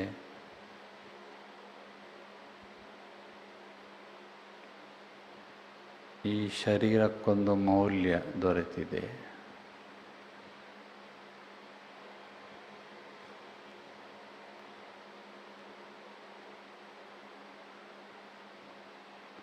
ಬಾಬಾರವರು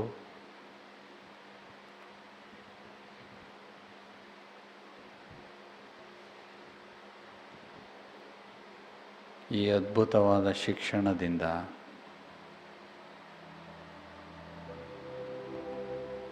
ನಾನು ಆತ್ಮನ ಶೃಂಗಾರ ಮಾಡಿದ್ದಾರೆ.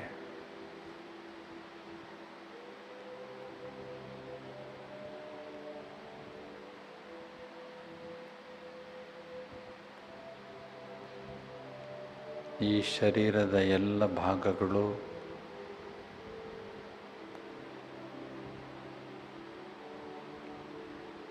ಕೆಲಸ ಮಾಡ್ತಾ ಇರುವುದು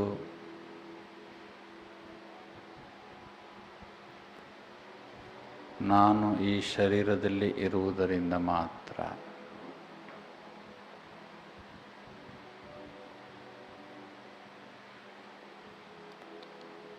ಈ ಶರೀರದಿಂದ ಬಿಡುಗಡೆಯಾದಾಗ ಈ ಶರೀರಕ್ಕೆ ಯಾವುದೇ ಬೆಲೆ ಇಲ್ಲ.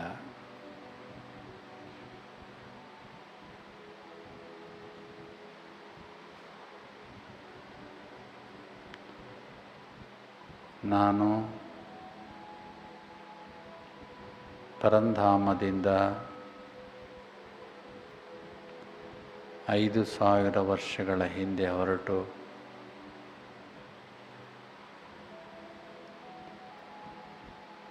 ಎಂಬತ್ನಾಲ್ಕು ಶರೀರಗಳನ್ನು ಪ್ರವೇಶ ಮಾಡಿದ್ದೇನೆ.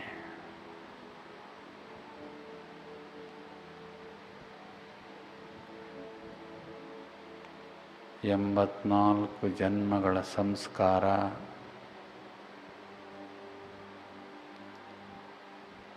ಈ ನನ್ನ ಸೂಕ್ಷ್ಮವಾದ ಆತ್ಮದಲ್ಲಿಯೇ ಅಡಗಿದೆ.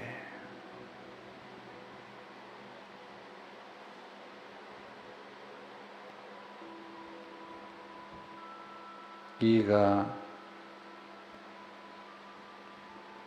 ಪುನಃ ಮನೆಗೆ ಹಿಂತಿರುಗುವಂತಹ ಸಮಯ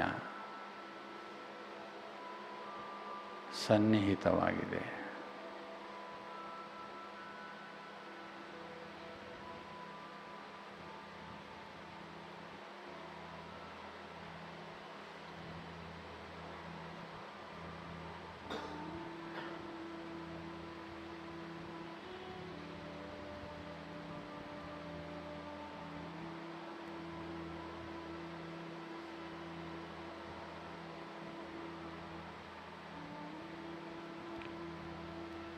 ಮುಂದಿನ ಪಾತ್ರ ಮಾಡಲು ಈ ಶರೀರವನ್ನು ನಾನು ತ್ಯಾಗ ಮಾಡಲೇಬೇಕಾಗುತ್ತದೆ.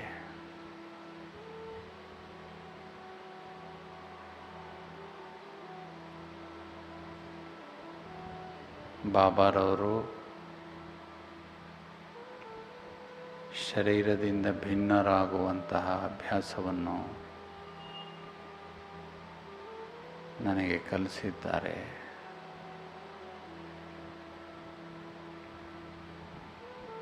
ನಾನು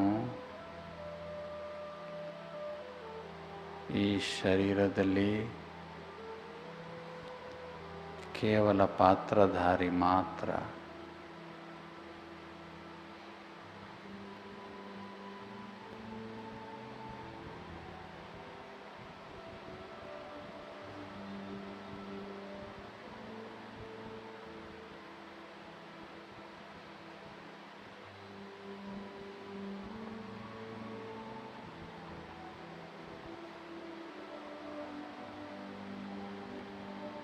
ನನ್ನ ಮನೆಯ ಆಕರ್ಷಣೆ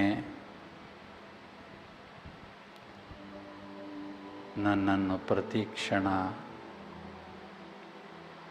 ಸೆಳೆಯುತ್ತಲೇ ಇದೆ.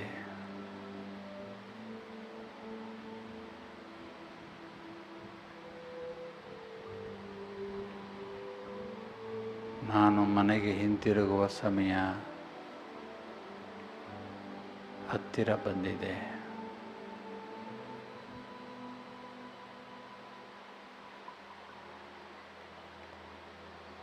ಶಿವ ಬಾಬಾರವರು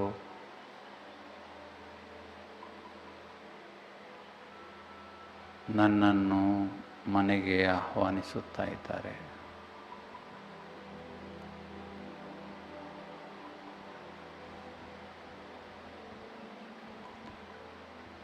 ಶರೀರದ ಹಾಗೂ ಮನಸ್ಸಿನ ಎಲ್ಲ ಸಂಕೋಲೆಗಳನ್ನು ಬಿಡಿಸಿಕೊಂಡು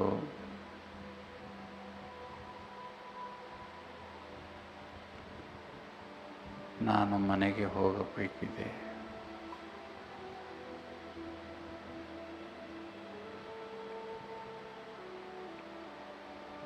ನನ್ನ ಶರೀರ, ನನ್ನ ಸಂಕಲ್ಪಗಳು, ನನ್ನ ಕರ್ಮ ಮತ್ತು ನನ್ನ ಸಂಬಂಧಗಳು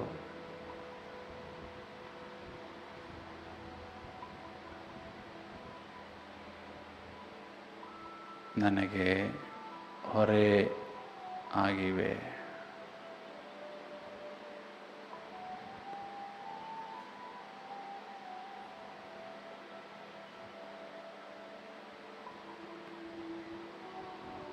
ಬಾಬಾರವರು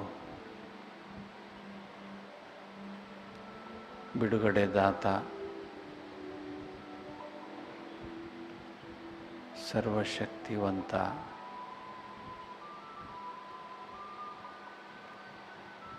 ಹಾಗೂ ಜ್ಞಾನಸಾಗರ.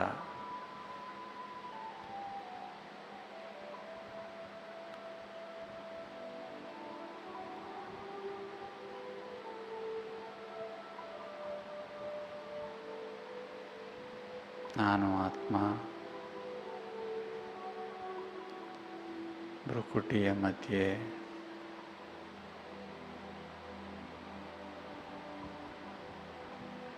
ನಕ್ಷತ್ರದಂತೆ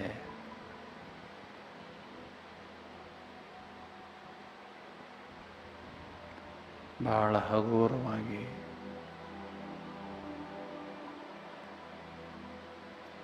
ಸೂಕ್ಷ್ಮವಾಗಿ ಕುಳಿತಿದ್ದೇನೆ.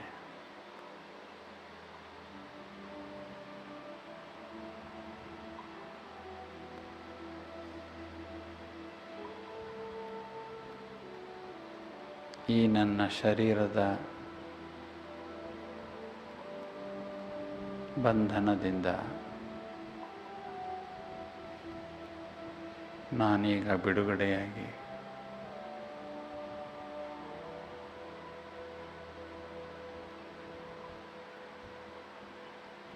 ಆಕಾಶದಲ್ಲಿ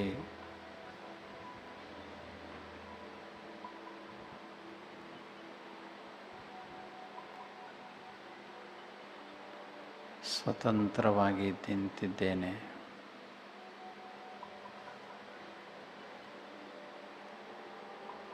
ಇಡೀ ಭೂಮಂಡಲ ನನಗೆ ಕಾಣಿಸುತ್ತಿದೆ.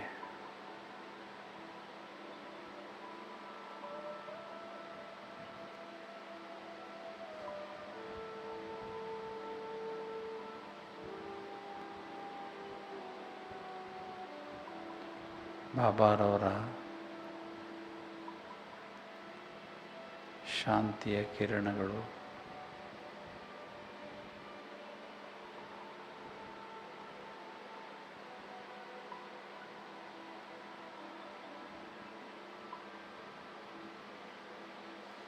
ನನ್ನ ಮೂಲಕ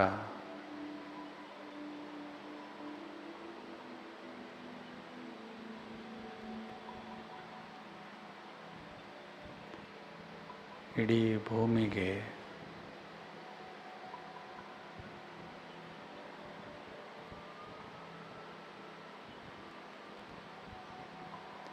ಶಾಂತಿಯನ್ನು ನೀಡುತ್ತಿವೆ.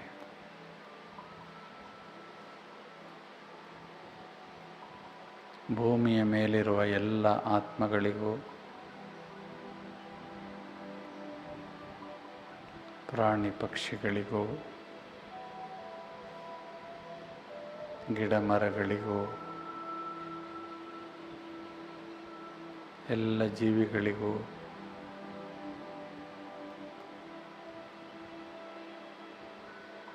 ಶಾಂತಿಯ ದಾನವನ್ನು ಮಾಡುತ್ತಿದ್ದೇನೆ.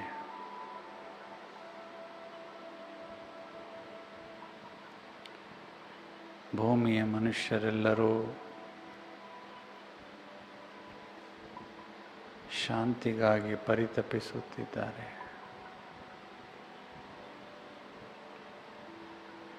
ಎಲ್ಲೆಡೆ ಭಯ, ಆತಂಕ, ಅನಿಶ್ಚಿತತೆ ಕಾಡುತ್ತಿದೆ.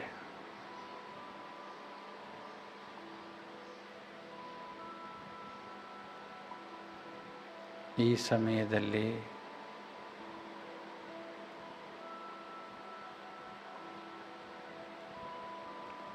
ಎಲ್ಲರಿಗೂ ಶಾಂತಿಯೇ ಬೇಕು.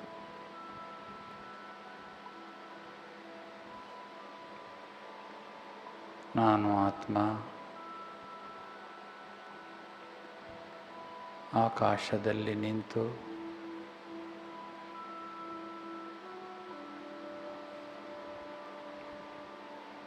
ಭೂಮಿಯ ಸರ್ವ ಜೀವಿಗಳಿಗೂ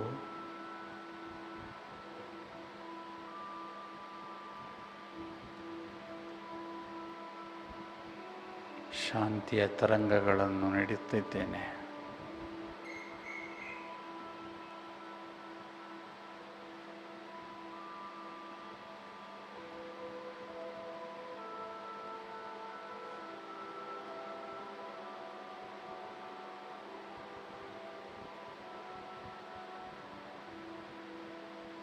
ನಿಧಾನವಾಗಿ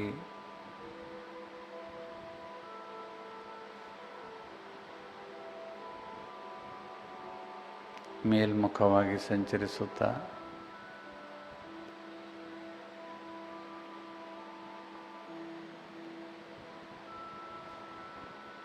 ನನ್ನ ಮನೆಯಾದಂತಹ ಪರಂಧಾಮದಲ್ಲಿ ಪ್ರವೇಶ ಮಾಡ್ತಾ ಇದ್ದೇನೆ.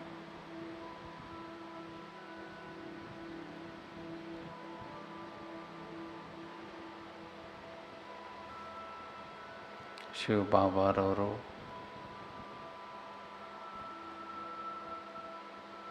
ಸದಾ ಶಿವನಾಗಿ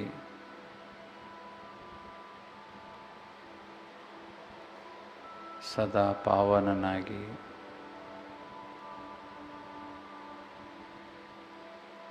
ಸದಾ ಕಲ್ಯಾಣಕಾರಿಯಾಗಿರುವಂತಹ ನನ್ನ ತಂದೆ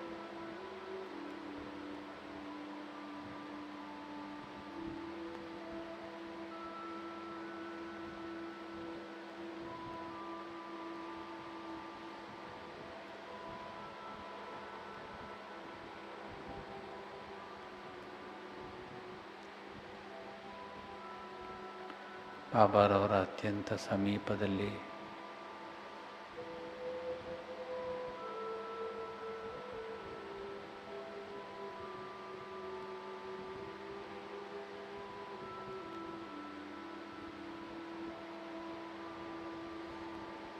ನಾನು ನಿಂತಿದ್ದೇನೆ.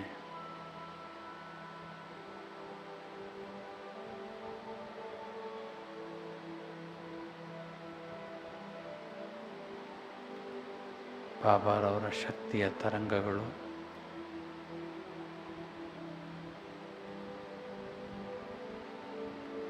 ನಾನು ಆತ್ಮನಲ್ಲಿ ತುಂಬಿಕೊಳ್ಳುತ್ತಿವೆ.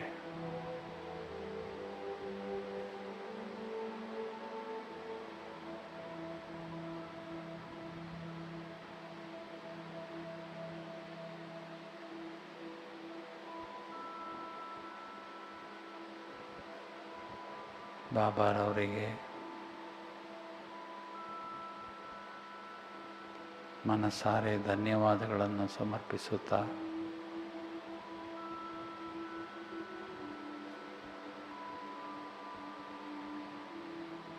ನಾನು ಪುನಃ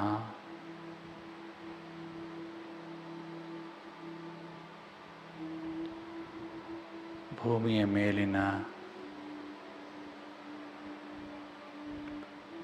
ನನ್ನ ಶರೀರವನ್ನು ಪ್ರವೇಶಿಸ್ತಾ ಇದ್ದೇನೆ.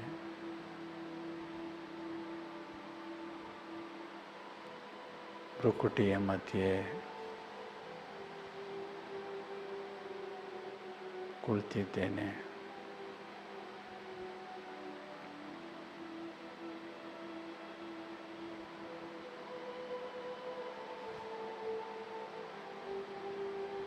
ನಾನು ಆತ್ಮ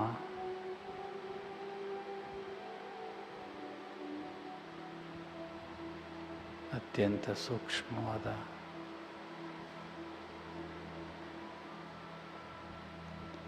ಹೊಳೆಯುವ ನಕ್ಷತ್ರ.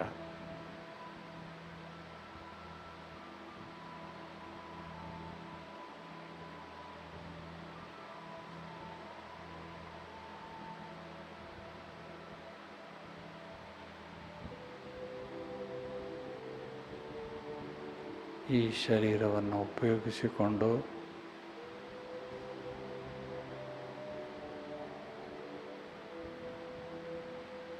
ಬಾಬಾರವರು ತಿಳಿಸಿರುವ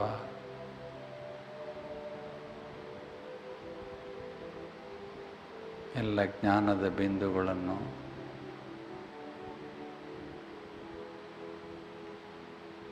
ಜೀವನದಲ್ಲಿ ಅಭ್ಯಾಸ ಮಾಡುತ್ತಾ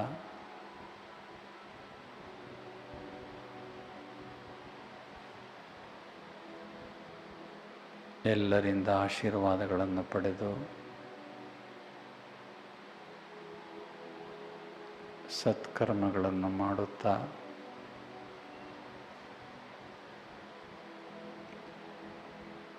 ಈ ಆತ್ಮದ ವಿಕರ್ಮಗಳ ಹೊರೆಯನ್ನು ಸಮಾಪ್ತಿ ಮಾಡುತ್ತೇನೆ.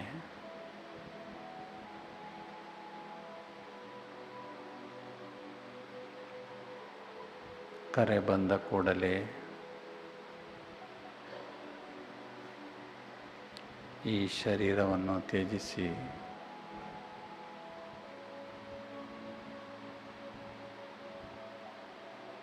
ಮನೆಗೆ ಹೋಗಲಿದ್ದೇನೆ.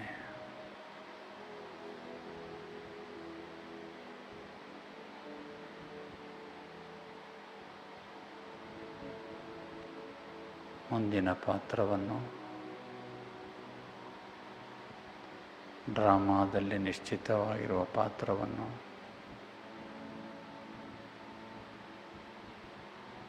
ಅತ್ಯಂತ ಸಂತೋಷದಿಂದ ನಿರ್ವಹಿಸಲು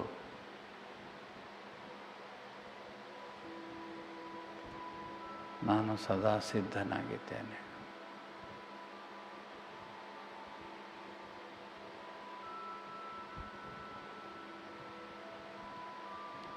ಓಂ ಶಾಂತಿ.